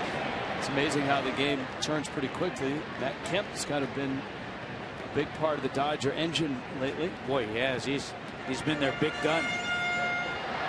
A month ago, people thought he was going to get traded. But he was the odd man out in that outfield. Ethier seems to be the odd man out now. Well, wait a month. That could change. Might change. Could be Crawford next.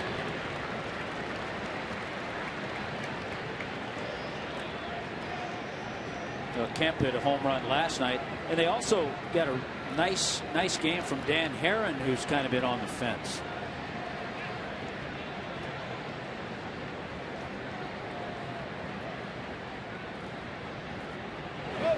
Runner goes, and it's up.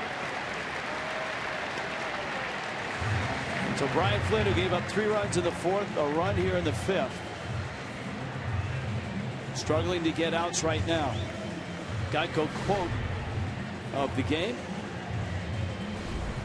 Jeff Locke in there talking to Neil Walker. I guess when damage is done, it's better that it's done quick. That's Shakespearean, isn't it? Just try to get in a groove and stay in a groove for as long as I can. No, we're just talking about the Dodgers and their situation. Dan Herron throwing a pretty good game last night, but they just acquired this afternoon from the Philadelphia Phillies veteran right-hander Ramon Hernandez. Mike Redmond is going to make a change. I should say Roberto Hernandez. That's all right. Kike Hernandez is coming in. Okay, double switch. I was on the right track. Yes, you were.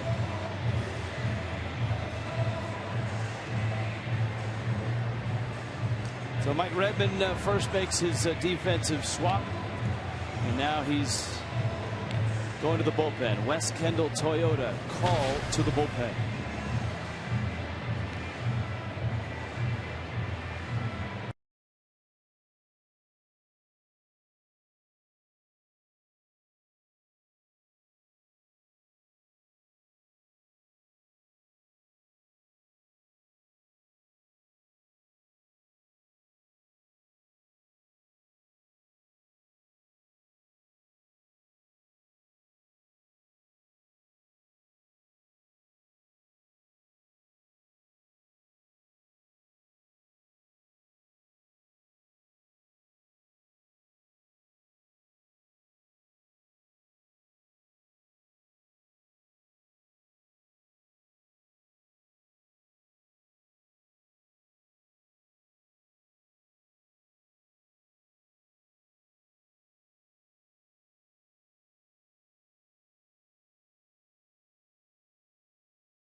in the bottom of the 5th. Kike Hernandez is going to come in and play third base.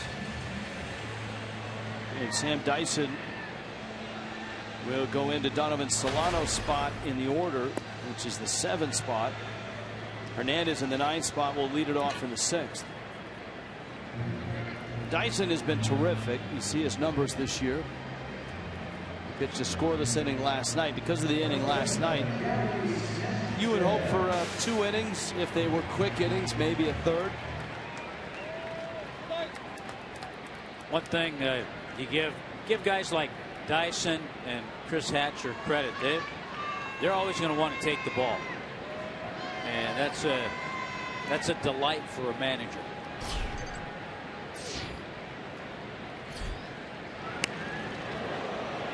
Sanchez pops up the bunt,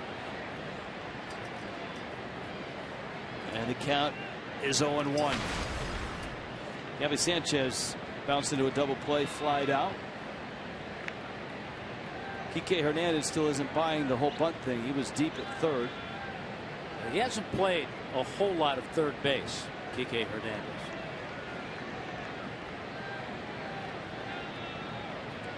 Mercer at second. Martin at first. Gabby had a big hit last night.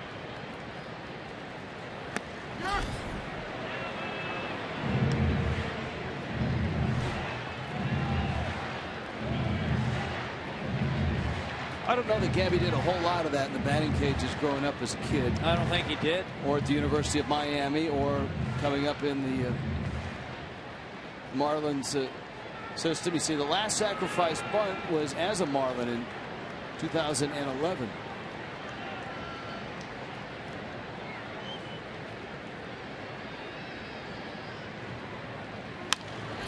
Into center field. He did a lot of that, though. Wide bunt when you can hit that one. Good throw to third.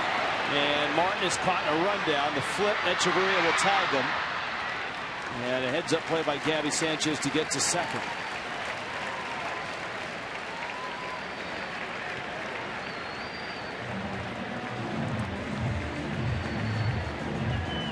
And so the Pirates tack on another.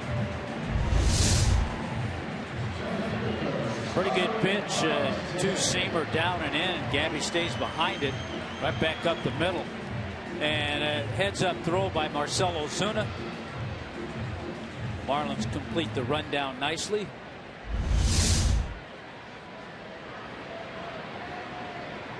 Still only 1 out of the inning. And Starling Marte now.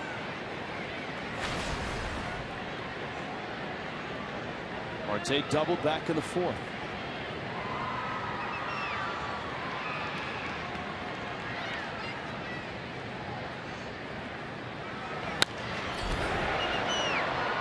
Miami is hopeful that Henderson Alvarez progress continues and that he's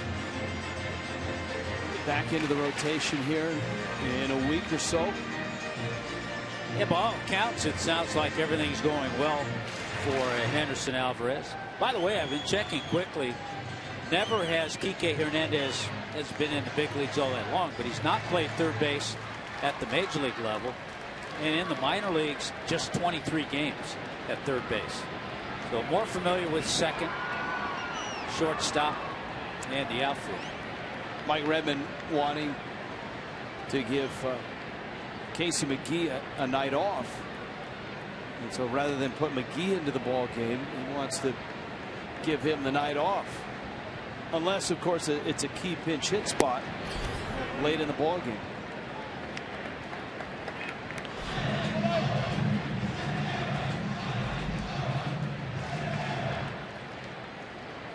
(5-0) Pittsburgh.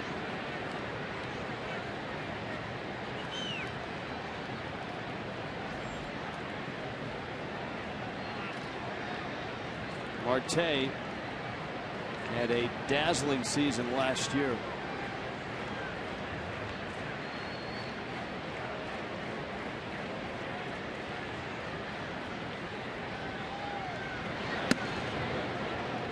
Breaking ball misses up. Swiped 41 bags, hit a dozen homers, 10 triples, 26 doubles, slugged .441. and was a finalist for a Gold Glove.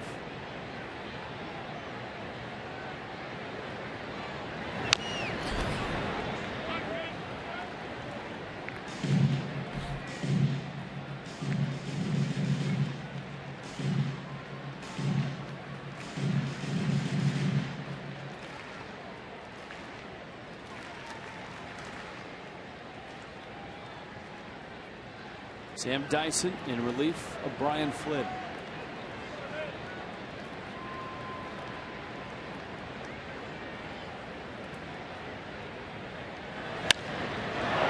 Center field, well hit. Ozuna, track at the wall, makes the catch. Gabby Sanchez back to second. He was right in the crease there, the fence, when he made his leap.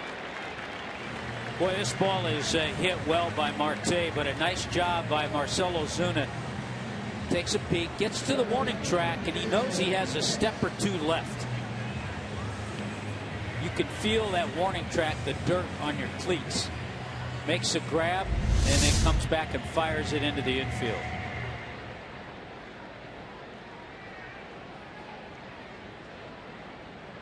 Now Jason Nix.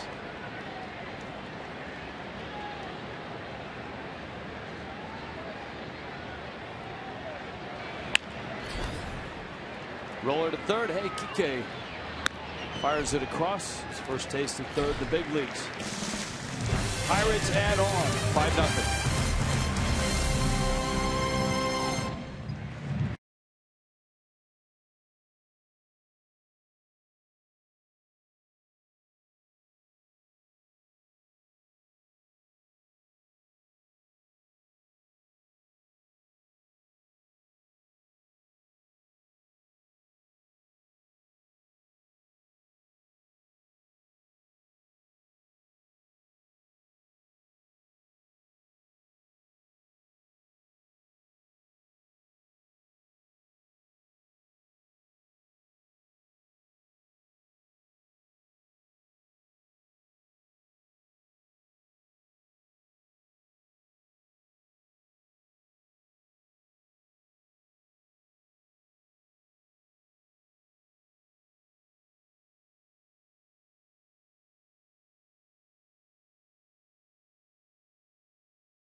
Races.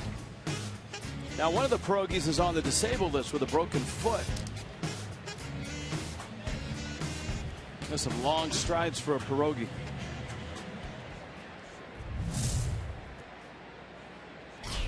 Not nearly as much jockeying for position or violence as we see in the tool race in Atlanta, sausage race in Milwaukee, or even the president's race in Washington, D.C. Sea creatures starting to get a little more physical lately too. It's good to see.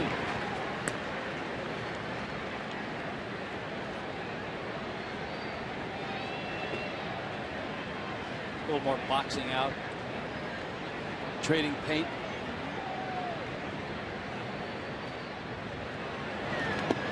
So Kike Hernandez leads it off. Christian Yelich, Jordani Valdespin in the sixth.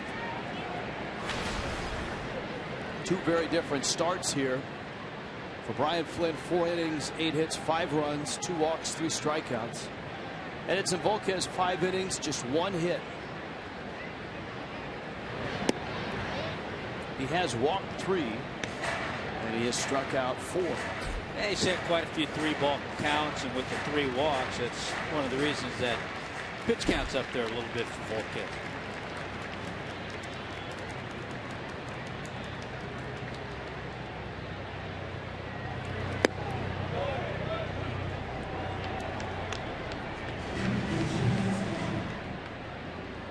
Yeah, he really came into his own with Cincinnati. He had parts of 3 years with Texas, but over those 3 years, he was 3-11, had an ERA over 7.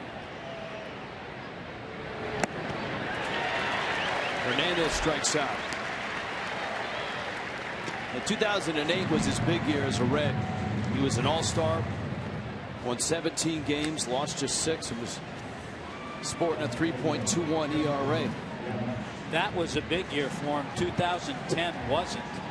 He was suspended a couple of months. He tested positive for a banned substance.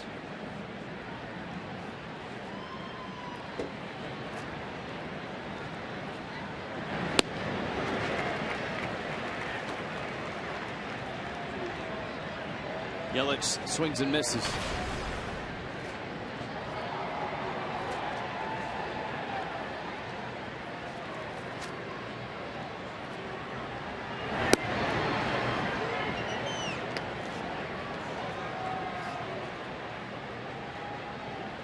Ball and a strike.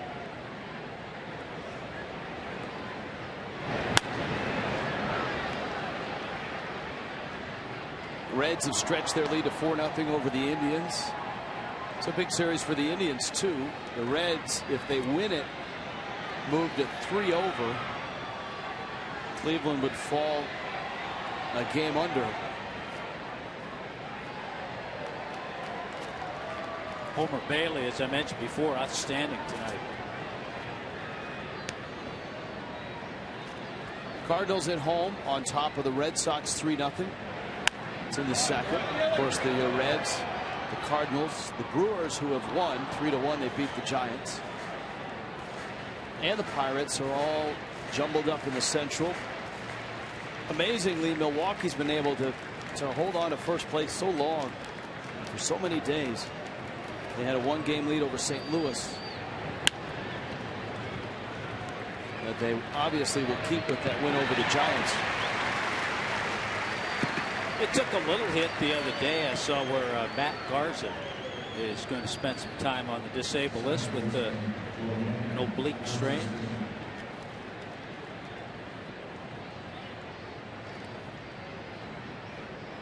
Tell you a guy that's had a under the radar year for them, and that's Chris Davis.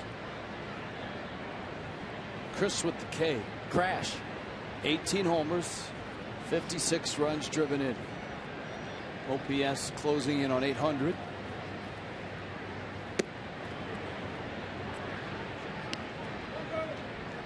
Davis today had his 28th double. Ramos Ramirez having a nice year. They have good offense.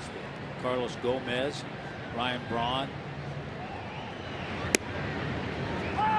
Jonathan Lucroy tailed off a little bit second half of the season, but boy, did he carry them the first couple of months. Lucroy had a couple of hits today.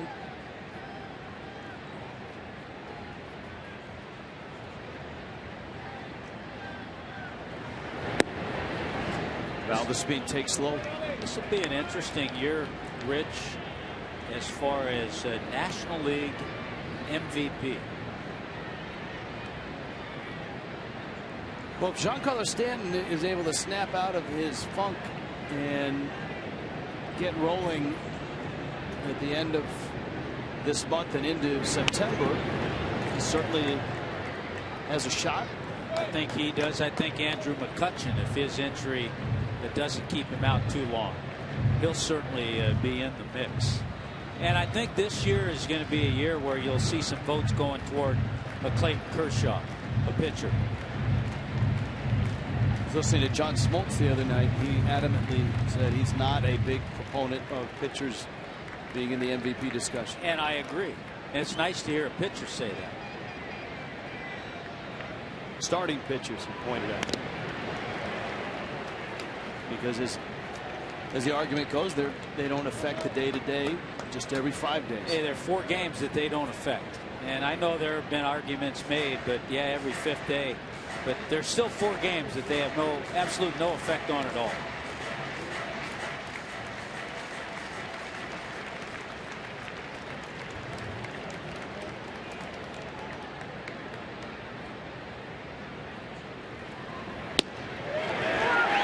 Struck him out.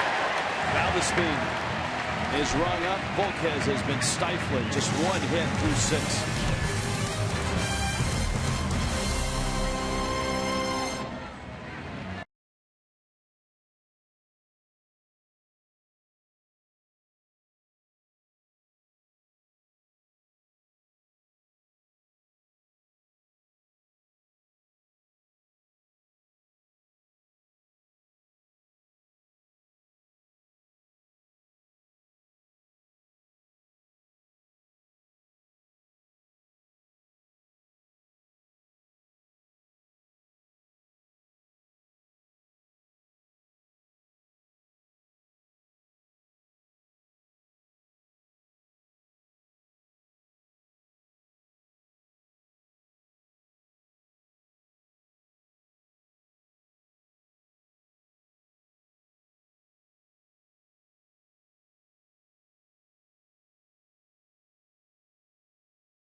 Thousand here. Yeah, 3 really nice crowds for a Tuesday, Wednesday, and Thursday. Upcoming telecast schedule tomorrow and Saturday. 6:30 starts for the Marlins and the Reds. That's Marlins Live getting things underway. Marlins Live at 12:30 on Sunday. And then home for St. Louis. St. Louis, Arizona, and Texas are the teams coming in.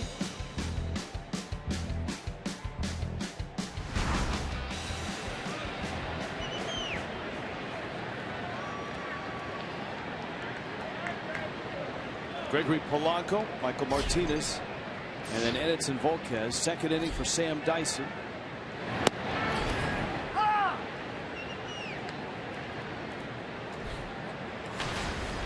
Polanco has announced his presence 2 ways tonight. The 2-run single back in the 4th, just as the Pirates were getting on the board. And that throw from foul territory and right to nail Jared Saltalamacchia, trying to go from second to third. Had a nice conversation with Clint Hurdle about Polanco, a young hitter who got off to such a hot start. Marlins saw that firsthand. He's come on strong lately. He's hit in 6 of his last 7.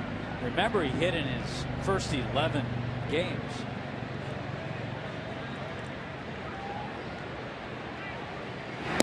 Clint Hurdle said what the league found out, because of all the video and because of all the advanced scouting and every game on TV, he said they found out what he could hit, and so they were able to adjust.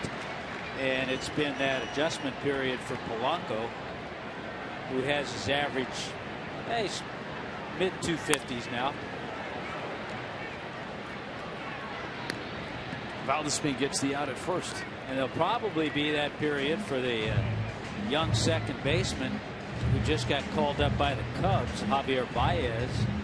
And Javier Baez had 3 hits, hit 2 home runs today in Denver. Had 4 RBIs for the Cubs. By the way, did you see John Baker on Intentional Talk? I did.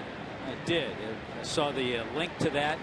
As soon as I saw that, I said that's a must-see. Very entertaining. He's got a future. Yes, he does. Martinez up there right now. You got Volquez on deck. Dyson really has been terrific. It's fun to watch a guy like Dyson get his feet wet in the big leagues and then come back with a vengeance and succeed. I remember last night he came in and struck out the side.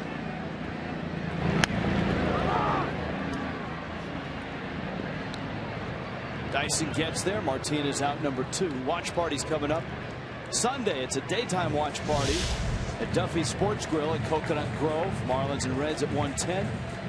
Prizes, Billy, energy tea, great food and drink specials. Duffy's Sports Grill in the Grove. Go to marlins.com. Another one of those great photos. The Teenie Harris collection. Ted Williams and Minnie Minoso.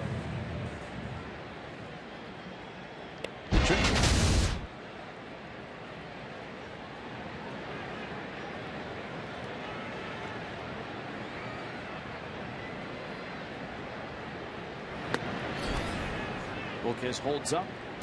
The other thing impressive about Dyson, saw that last pitch, 96. He impresses guys in the other dugout. Say this guy comes out of the bullpen, we see 96, 97.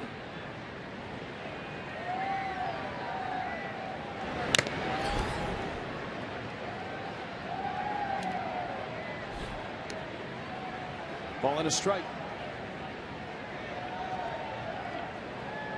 Giants activating Angel Pagan today and hoping that he's able to make an impact. They're hoping probably that he adds that spark that he has when he's in that lineup. He was 2 for 5. But the Giants lost 3-1 to the Brewers.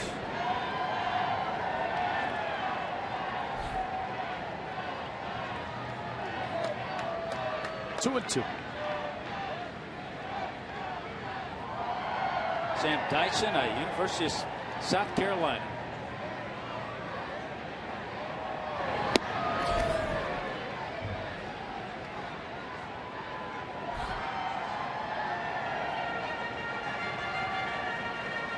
Might have seen the football coach around campus a little bit. The old ball coach? The old ball coach, yeah.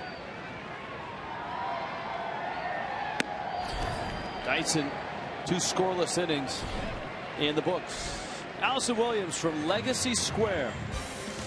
When we return to Pittsburgh, all Pirates tonight.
Teams are honored here at Legacy Square. Several statues, including the likes of Satchel Paige, Cool Papa Bell, and Judy Johnson. And of course, Josh Gibson featured front and center. He played for both the Crawfords and the Grays. He was a catcher, but known for his bat. In his 17-year career, he had a .370 lifetime average and hit 962 home runs. There's a great quote on the back of his plaque, which says, Josh Gibson was, at the minimum, 2 Yogi Berras. That from Bill Veeck. Unfortunately, Gibson passed away very young, just 35 years old, from a stroke, and he died just months before Jackie Robinson broke the color barrier.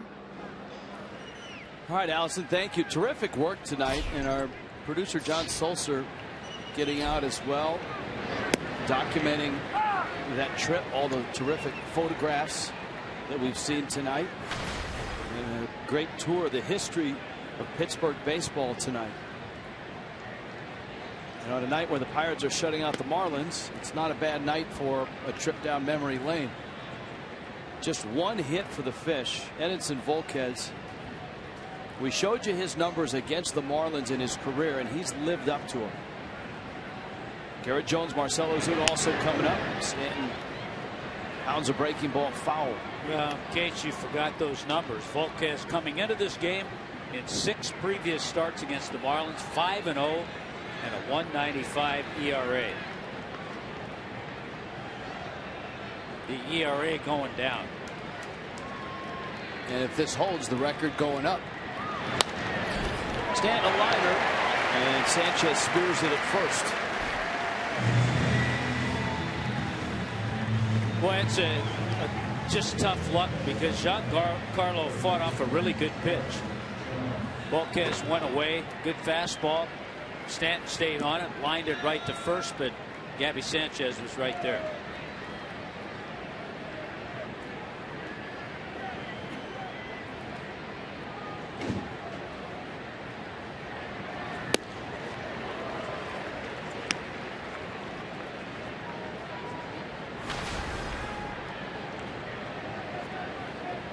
Jones tonight an 0 for 2. As we showed you earlier in the ballgame, 3 hits in his career against Volquez, and all 3 home runs. 2 when Volquez was a Red and 1 as a Padre.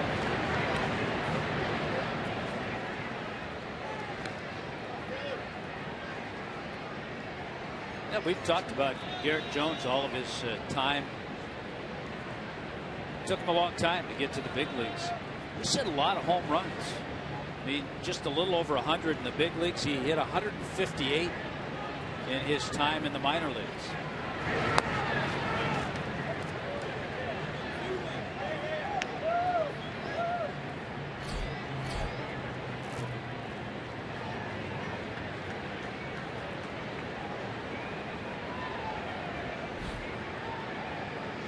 Donovan Solano, clean single to left. That's the only hit for Miami on the night.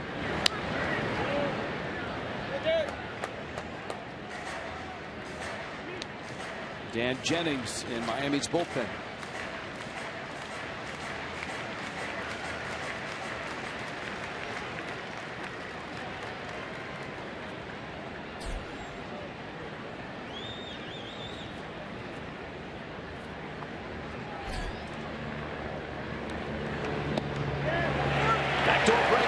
Volquez just keeps getting outs, and he's used that pitch to lefties quite well. Well, when we gave you the scouting report, there's another great job of catching the ball by Russell Martin. That pitch looked like it was probably off the plate, and the way he kind of cups it in and frames it, it appears to be a strike. So that's why he's had just a terrific career offensively, but as a defensive catcher, Gold Glove winner a few years back.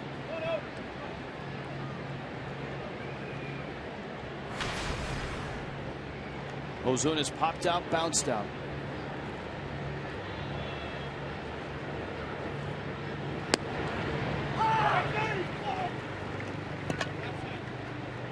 But the Yankees shutting out the Tigers. Yeah, talked about that earlier. The Tigers are going through one of those spells where they're having trouble scoring runs. And that's kind of hard to believe with their lineup. Nix across the diamond, and the Fish down in order. 8 straight retired by Volquez. A one-hit shutout night for him.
Rewind tonight.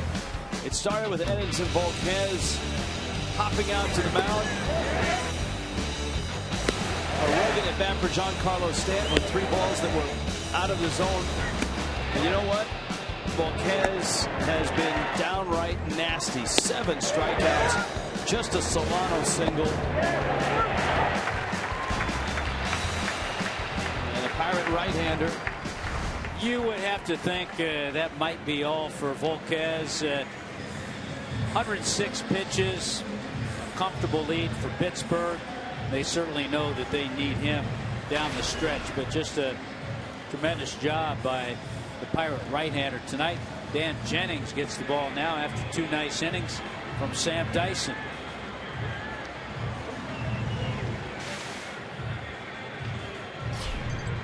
Jennings enters the top of the order for Pittsburgh. Josh Harrison, Jordy Mercer, and Russell Martin. 29,035 the attendance. I think, Tommy, I would be in the showcase round with my guest tonight.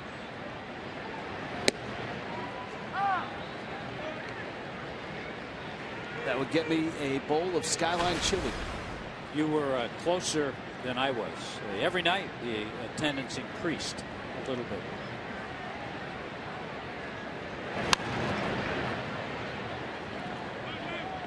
I still think I want door number 2. Now, you were a guy that was actually on game shows, right? Or was it game show singular? Singular. The dating game. Dating game many, many years ago. Very close with Jim Lang. Did you go on the date? Were you selected? I was not selected. Did they, when they announced you, here's Tom Hutton? No, I was in minor league baseball at the time. Did they say you were a minor league player?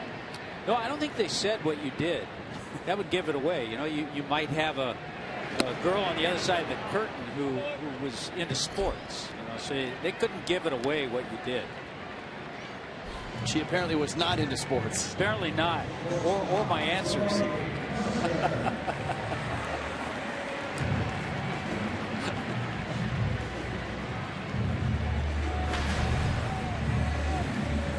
Here's Jordy Mercer now. Rich Waltz along with bachelor number 2.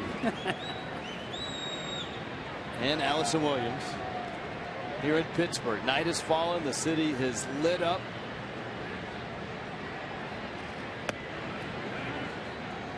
I guess that's one way to drown your sorrows if the ball club you're following is getting drubbed, is to look out at the beautiful skyline, look around this beautiful ballpark, and remind yourself you're getting paid to go to a ball game. Oh, Dan Jennings took that one. Let's hope he's okay. The ball ends up out. Wow. And it was caught. Jennings is up and is being held up by Jared Saltalamacchia. Wow. Oh boy. And let's hope that Dan Jennings is okay.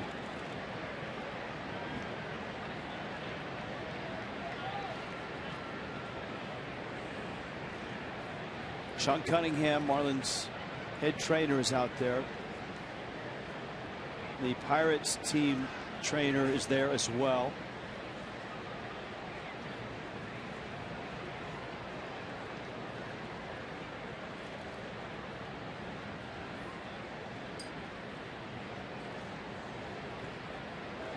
Jordy Mercer is the Pirate that hit the ball.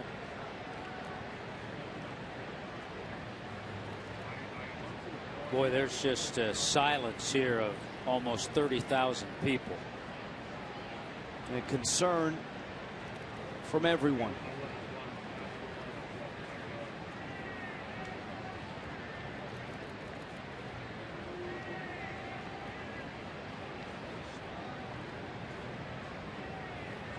The ball came off the bat at 101 miles an hour.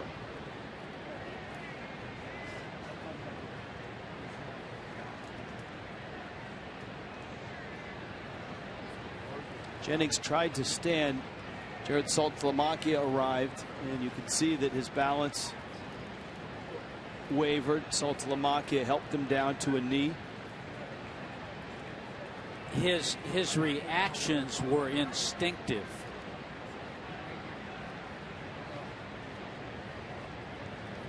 It looks like they are bringing a cart out.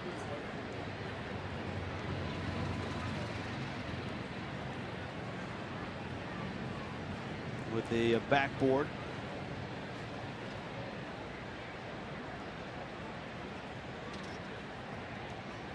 He's been able to remain quietly kneeling on the one knee, but you can just see the concern in everyone's faces.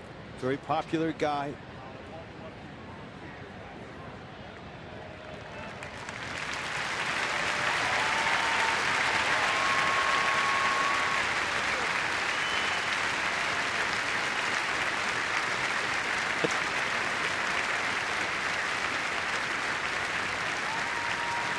Jennings is in the cart.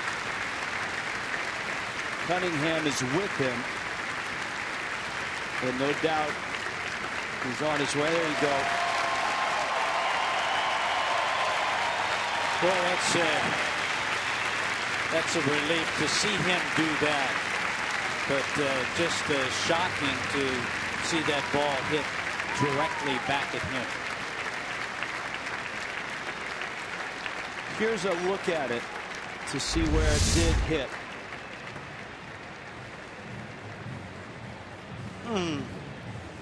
Did not get his glove up. It hit the left side of his head.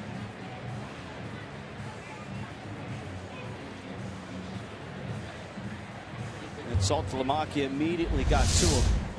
Yeah, it's like a boxer that takes that punch and doesn't want to go down and just scrambles up instinctively.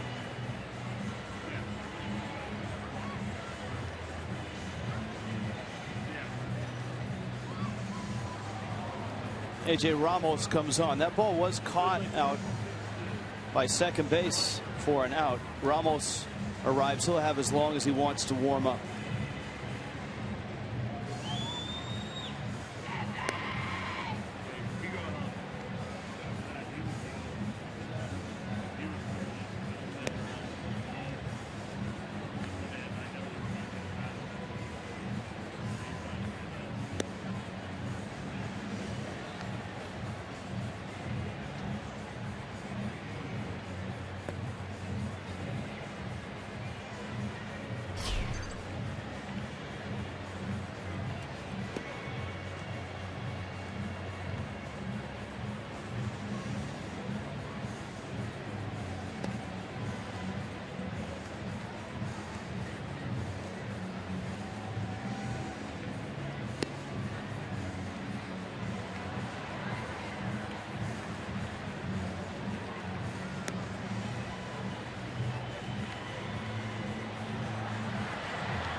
A.J. Ramos into the ball game. If you've just joined us, Marlins reliever Dan Jennings hit in the left side of the head on a ball off the bat of Jordy Mercer. The ball left the bat at 101 miles an hour. He hit the left side of his head and actually bounced back behind second, where Danny Echeverria caught the ball. But I think everybody in the ballpark was focused on Jennings. He was on one knee for a good 4 or 5 minutes in front of the mound before a cart with a medical backboard came out. He actually sat in the cart with the help of Sean Cunningham, Marlins trainer, was taken off the field, raised his right hand as if to say to the 30,000 here and to his teammates that he was okay. We will give you any update that we have on his condition as it is. This is the bottom of the 7th. Russell Martin is hitting, and A.J. Ramos is out of the bullpen. 5-0. Pirates on top. Miami has mustered just one hit in this ball game against Edinson Volquez. Kike Hernandez to his left has it. Low throw. Nice pick by Garrett Jones. And we'll keep our fingers crossed for young Dan Jennings.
Hashtag your photo, FL fan photo.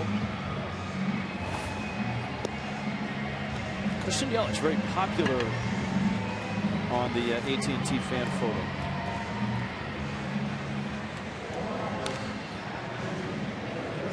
Pirates make a pitching change as well. Yeah, they bring in left-hander Justin Wilson. So Wilson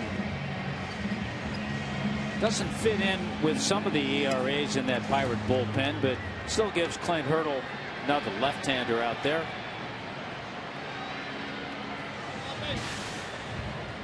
Well, the Pirates have to really be pleased with what they saw from Edinson Volquez.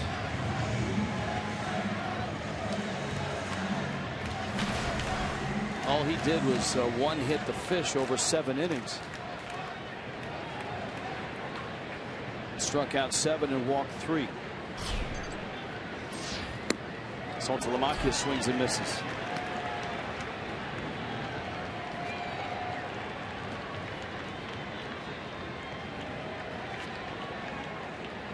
Steve Cishek.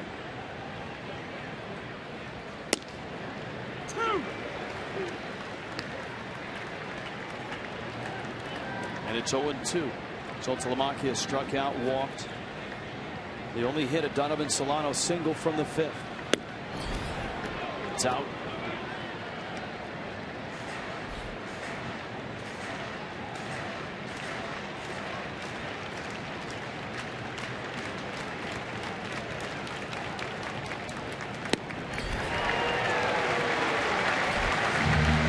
Johnson strikes out. Saltalamacchia. Never too late to download MLB.com's At the Ballpark mobile app. Great features throughout the year. You can check in through the app to earn free tickets. Download MLB.com At the Ballpark today. How cool is that shot? Looks like stretch. Willie McCovey.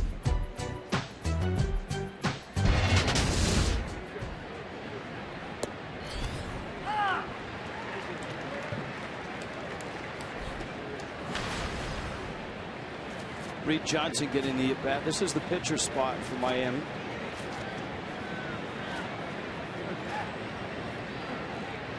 It looks like Cishek will work the bottom of the 8th. One thing Mike Redmond has said of late is that he needs to make sure that Cishek gets work even when the Marlins are not in safe situations or are in games where they're losing. Well, it's been 5 days since he last appeared. He last appeared on August 2nd, and we've seen Cishek, the more he works, he's just a better pitcher.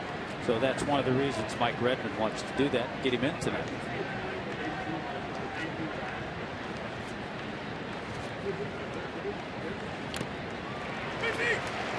Johnson swings and misses. Martin throws him out. Justin Wilson's come out of the pen and struck out the only 2 that he's faced.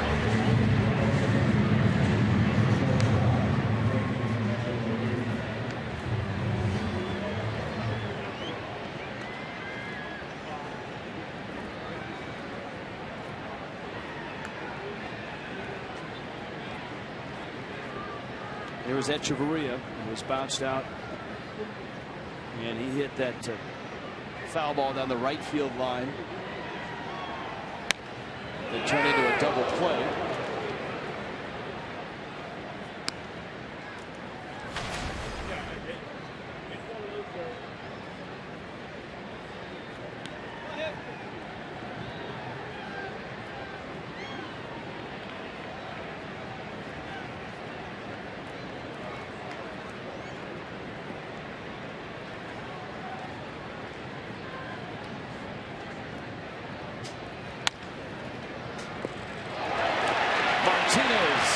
Gets the out. Big night for the Pirates on the mound, at the plate, and in the field.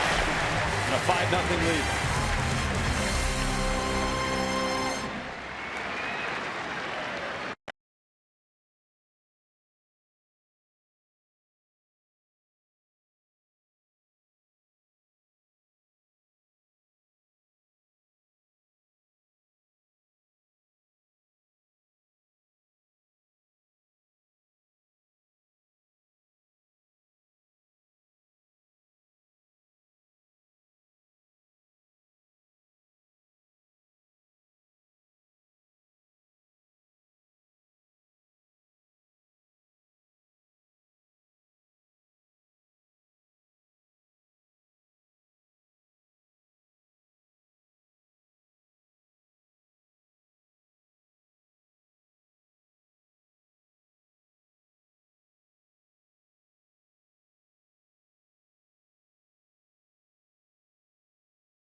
pictures that chronicle black baseball in Pittsburgh. Well, there's also pictures on display here at PNC Park that do the same thing. Featured behind me, the 1937 Grays. Remember, we told you about the Crawfords in the 1930s and Greenleaf Field, the field that the owner built just for them. Well, he also got them a bus. So they also traveled first class style. That was very important to him, and it's actually featured in the background of the picture here. As you can see, guys, the Pirates organization really embracing not just their history, but all of baseball's history here in Pittsburgh. Allison, very nice job tonight. She's been not only all over Pittsburgh, but all over this ballpark. There's some really interesting stuff about the history of this game. You've got the Clemente Museum that's in town. A lot of the Marlins front office went to go see Westfield, which was where a lot of the Negro Leagues played. Josh Gibson played. I think there was still a hospital beyond left field where they said Josh Gibson used to hit home runs over that hospital. Ike Davis gets the at-bat. Steve Cishek gets the 8th. Marte and Nix to follow. This was a Brian Flynn, Edinson Volquez matchup. And Volquez was brilliant, 7 innings. Just a Donovan Solano single. Struck out 7. Flynn, 4 innings, 8 hits. Pirates got him for all 5 of their runs. Sam Dyson, Dan Jennings, AJ Ramos, and Steve Cishek out of the bullpen. And of course, Jennings, about 20-25 minutes ago, hit in the left side of the head on a line drive off the bat of Jordy Mercer. Never went to the ground completely with the help of his catcher, Jared Saltalamacchia. Was helped to a knee. Stayed there for about 4 minutes and then rode off in a medical cart with the help of Sean Cunningham, Marlins head trainer. He did raise his hand up, acknowledging the crowd and his teammates. Palmetto 57. Nissan leaderboard. Since the All-Star break, the Pirates have been scoring runs. And that's continued here tonight, even without McCutchen, even without Neil Walker, even without Pedro Alvarez. Well, as we've talked about, they've had others step up. Josh Harrison has been on a tear. Jordy Mercer with a big series. Russell Martin has been key. Gregory Polanco. Gabby Sanchez has had a couple of run-scoring hits. Big hit last night. Had an RBI single tonight.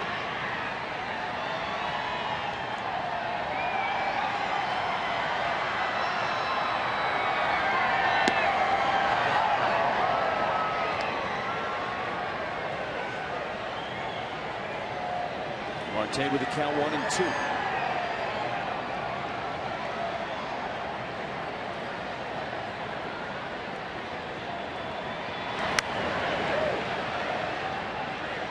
Miami in Cincinnati tomorrow night. The Reds trying to put the finishing touches on a shutout win over Cleveland. 4-0 Cincinnati, top 9. Homer Bailey's turned it over to their bullpen.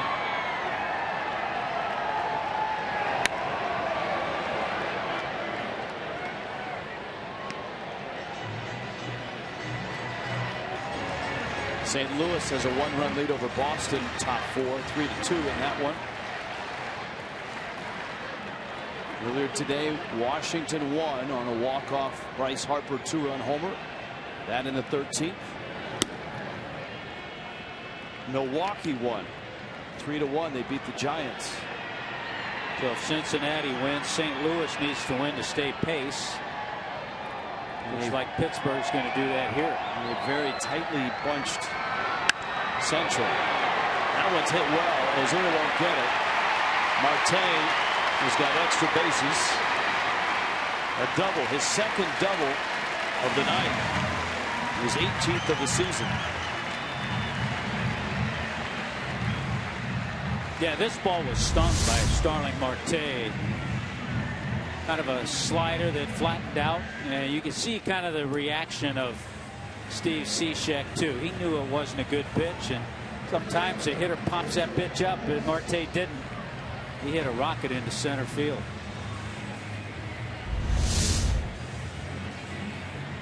Jason Nix now. I think everybody in the Central, including the fans of the Brewers, the Cardinals, the Pirates, and even the Reds, are watching the Central race, and for good reason. But as well, you've got to look outside and see what's happened to Atlanta. The Braves are just 2 over 500 right now. They've dropped 8 in a row. They host the Nationals tomorrow night, the weekend series. As well, you've got the Giants at 62 and 52 because, well, the Pirates know it. They were there last year. The Reds know it. They were there last year. They were both wild card teams, played that wild card game here, and the Pirates won. Soft liner into center. Ozuna picks it up. They'll hold the runner. Good job by Ozuna to get there and get the throw in.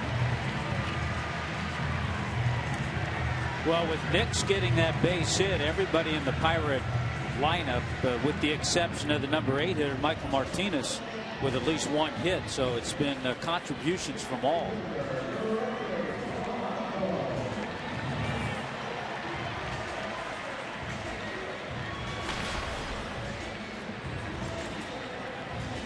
These are always those outings you hate to see go awry for a closer. You want to see Cishek come in, get his work, keep the ball down, have himself an inning, and be ready for the Cincinnati series. You don't want to see him come in and have to throw 25, 30 pitches and give up a run or two. The reason he's out there is just to sharpen up. Now, the Marlins have already used a trio of relievers in front of him, Dyson, Jennings, and Ramos. It was a short start by Brian Flynn, just 4 innings. Polanco to right. That one's crushed well over Stanton's head. Bounces off the wall. Scoring is Marte. Next around third, and he scores.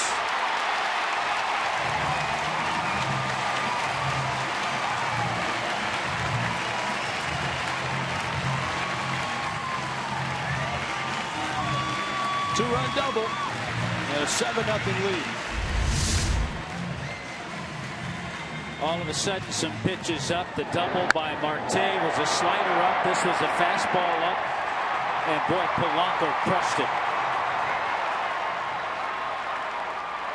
You know, having watched him now for 2 series, you wonder if in 3 or 4 years Polanco's one of those guys that makes the all-fish killer team. He's off to a pretty good start. He's off to a great start with what he's done against the Marlins this year.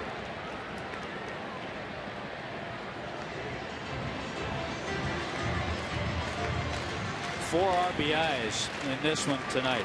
5 in the series. 3 hits in the series.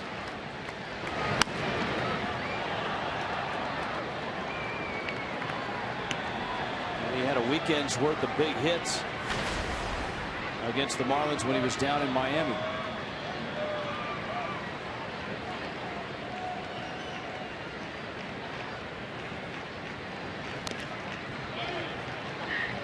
Martinez fouls it off.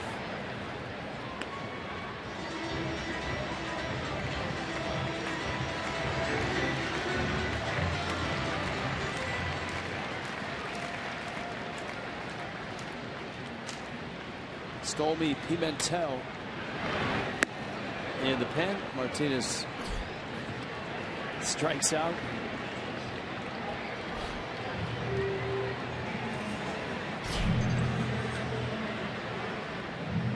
Travis Snyder is going to pinch hit for Justin Wilson.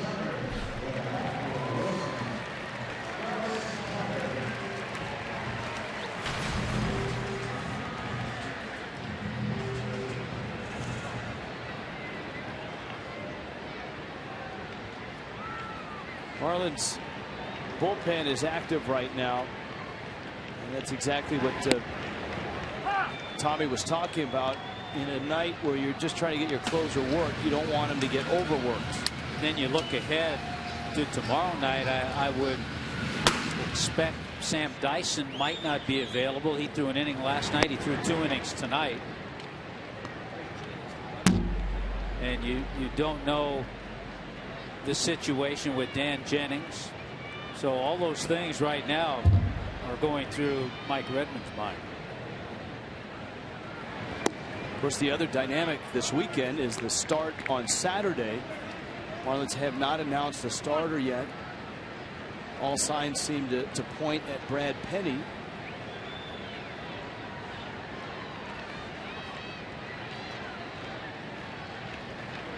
And I don't think Penny's in a position, if he does get the start, to get 7 or 8 innings out of him. He's been, I think 6 innings has been his max. 36 years old.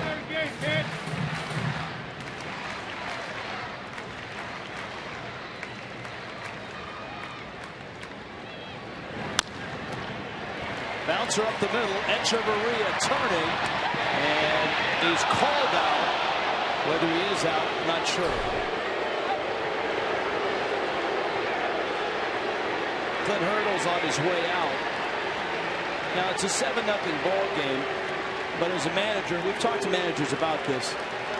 You're trying to get a hit for your player. You got to have your players back. Right.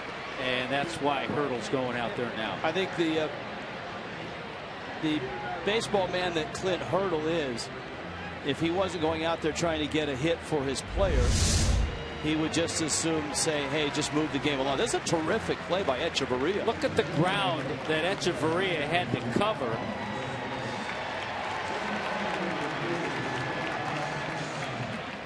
He couldn't quite get as much on the throw as I think he wanted. But look at how far he had to go to get this ball. Back of the glove. He's safe. I think he beat it. I think he beat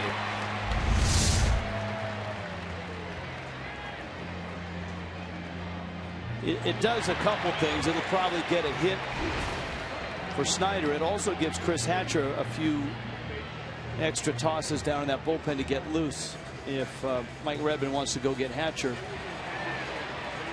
to clean up this inning. They're showing the replay. Here's another dynamic of the replay like this.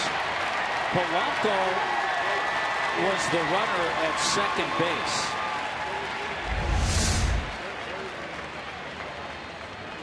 This is a super slow-mo from our friends at Root Sports, and he beat it. He beat it. So Polanco's the runner at second base. Normally on an infield base hit, you catch the ball, you're going to hold the runner at third. But if the runner keeps going and then all of a sudden the play is challenged, I believe Polanco scored. Well, there's two things here. The umpires in New York have a high home camera that neither telecast has access to. It's locked down. That's to judge where runners are. On a third out, though, at first base, you call him out. Let's see what the umpires do. They call him safe. Let's see if they put the runner back at third. Yeah, he's going back to third. He goes back to third. Okay. I think on a third out like that, inning's over. And now I think Mike Redmond may make a change. He just doesn't want this inning to extend any longer for Steve Cishek. So the call overturned because you don't know what the weekend brings. Marlins are hopeful that Cishek is needed on all 3 games in Cincinnati. So a bit rusty for Cishek. West Kendall Toyota called to the pen. Here comes Chris Hatcher.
old school in Clint Hurdle probably said, you know, it's a 7-0 game. Let's just get on with it. But in this day and age, and you brought up a good point in the break too.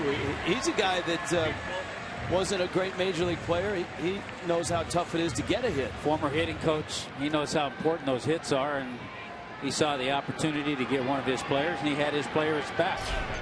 As much as you dislike that whole situation, you can understand why he did it. And like we've said, I've talked to a variety of managers, and what they've said is, look, if it means a hit for my player, if it means an earned run for my pitcher. I think it's a little different on a, let's say, a safe out call. If a guy were running to second base, it would be a little different, I think, there.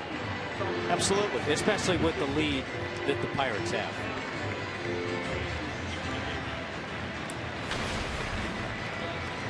So Chris Hatcher is the 5th out of Miami's bullpen.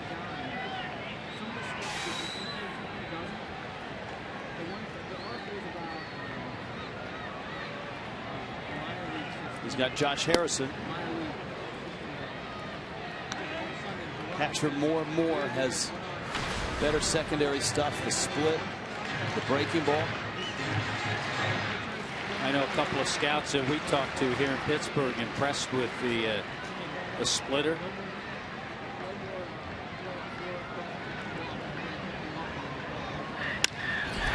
Fastball, Harrison to left. Yelich makes the catch. 7-0 Pirates.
Hits a Donovan Solano single that came against Edinson Volquez.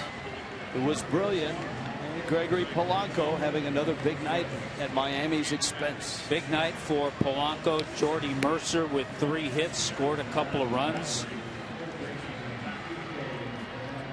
So a big night for the Pirates. Ike Davis, remember, he pinch hit, so he stays in the game at first base. And Stolmy Pimentel comes in to work this 9th inning. Marlins saw Pimentel in game 1 on Tuesday night. Marlins won game 1 6-3. Pirates last night 7-3, and tonight it's been all Pittsburgh. Marlins Live brought to you by Checkers. Greg Minervini and Preston Wilson. We'll try to get you a Dan Jennings update. It's brought to you by Checkers. Again, if you've joined us late, Jennings hit in the head with a line drive. The bat of Jordy Mercer. The ball hit the left side of his head. It actually bounced out behind second, where it was caught for an out by Adeiny Echeverria. Jennings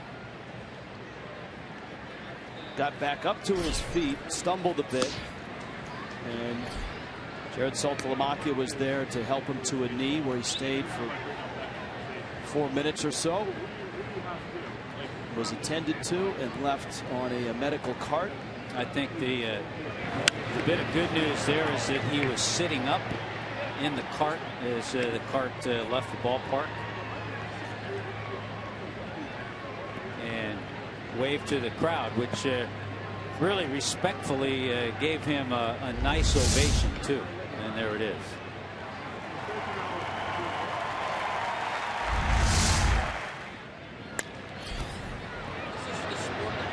This one to right. Polanco introducing himself to some Pirate fans. Kike Hernandez trying to get his first hit as a Marlin. Came into the game in a double switch. He's 0 for 1 tonight.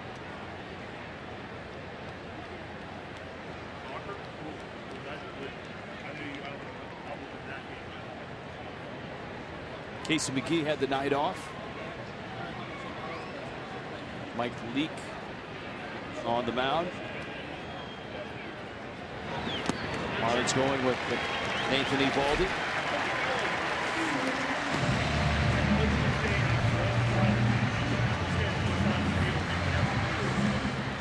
And there's one out. Marlins saw Leake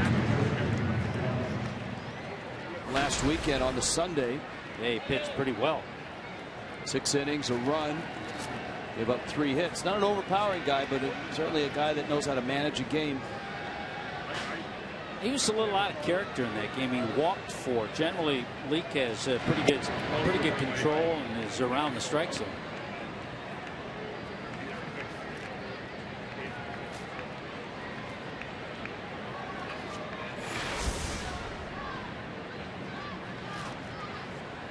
Well, the Reds did shut out the Indians. And so the Marlins, just having seen the Reds, and the Reds took 3 of 4 from the Fish. They run right back into them again, this time in Cincinnati. A 3-game winning streak. They took 3 of 4 in that 4-game cluster against the Indians. Phillies were down 5-1 the whole night and came back to beat Houston. Ryan Howard hit a grand slam. Wow. In the bottom of the 8th. That one deflected, and good hustle by Yelich to leg out a hit.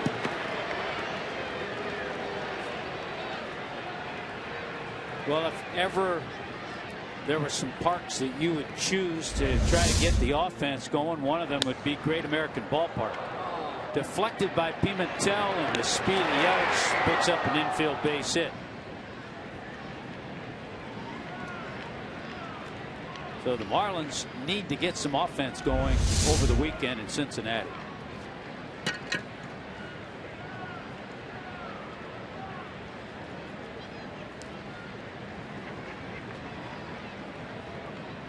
Valdespin.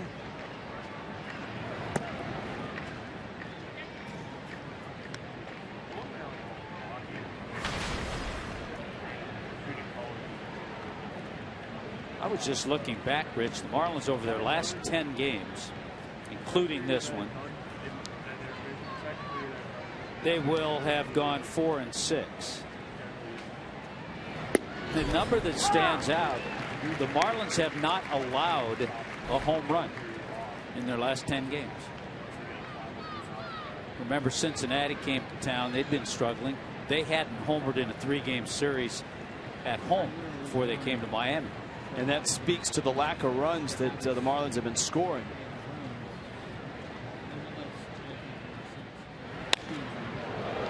In that 4-gamer against the Reds, Miami scored just 8 runs. Fish did get 6 in the first game of this series, but scored just 3 last night. They're getting shut out right now.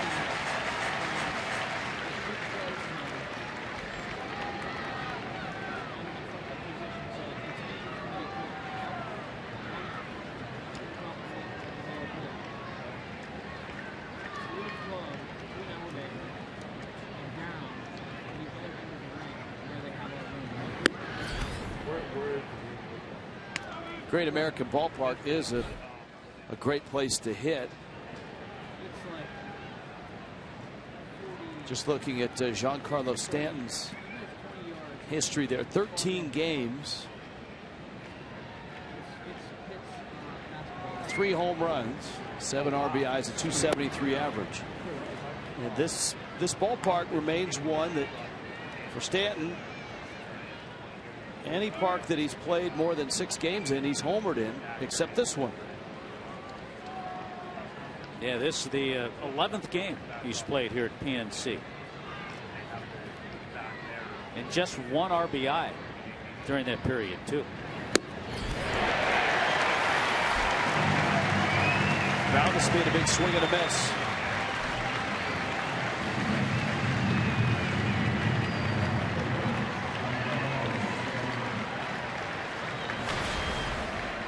So here's Stanton now with 2 outs. Those that have stayed of the 29,000 come to their feet. I'll tell you another disturbing number, Rich, I came across. That strikeout's the 10th for the Marlins tonight. The Marlins will go to 17 and 25 when they strike out 10 times or more.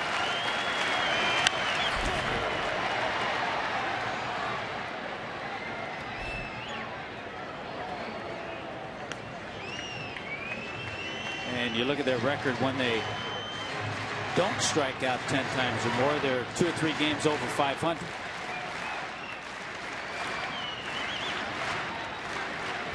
Miami is the only team in the National League that has struck out more than 1,000 times.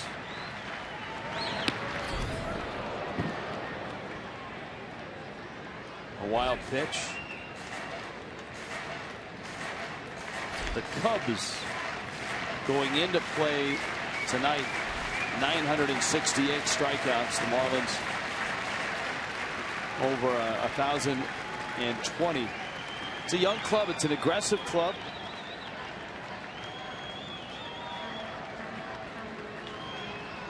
And right now it's a club searching for runs.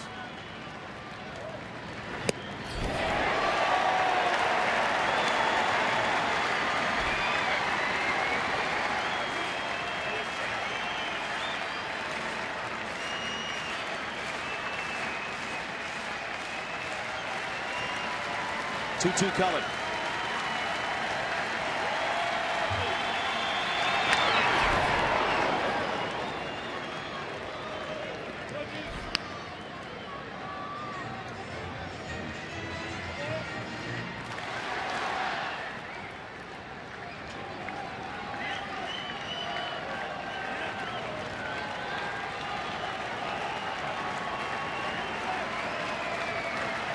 Another 2-2.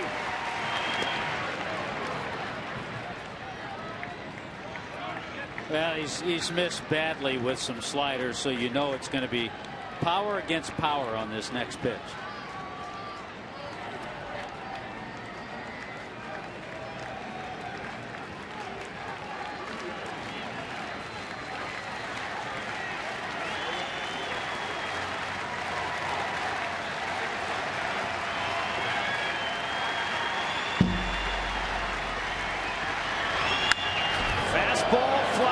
Center field and deep and gone. Check that one off your book. Giancarlo Stanton homers his 27th as he crushes it to right center. His first home run in this ballpark. A couple more RBIs, 76 RBIs, and we did see power against power.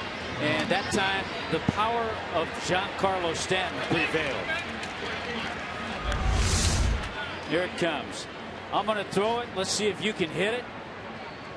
And Giancarlo hit it.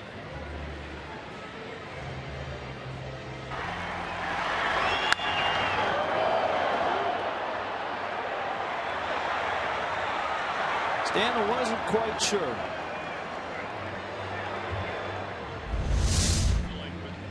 So home run number 27, RBI 75 and 76.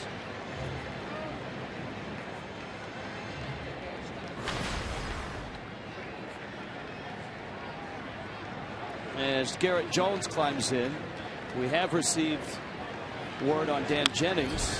Jones sends it out to right. Polanco is there, makes the catch. The Pirates win. The word on Dan Jennings: he's been taken to a local area hospital. He will undergo further evaluation. More details will follow as they become available. That's the note that we have from the Miami Marlins. We're back to wrap it up. The Pirates win this one. 7-2 is the final.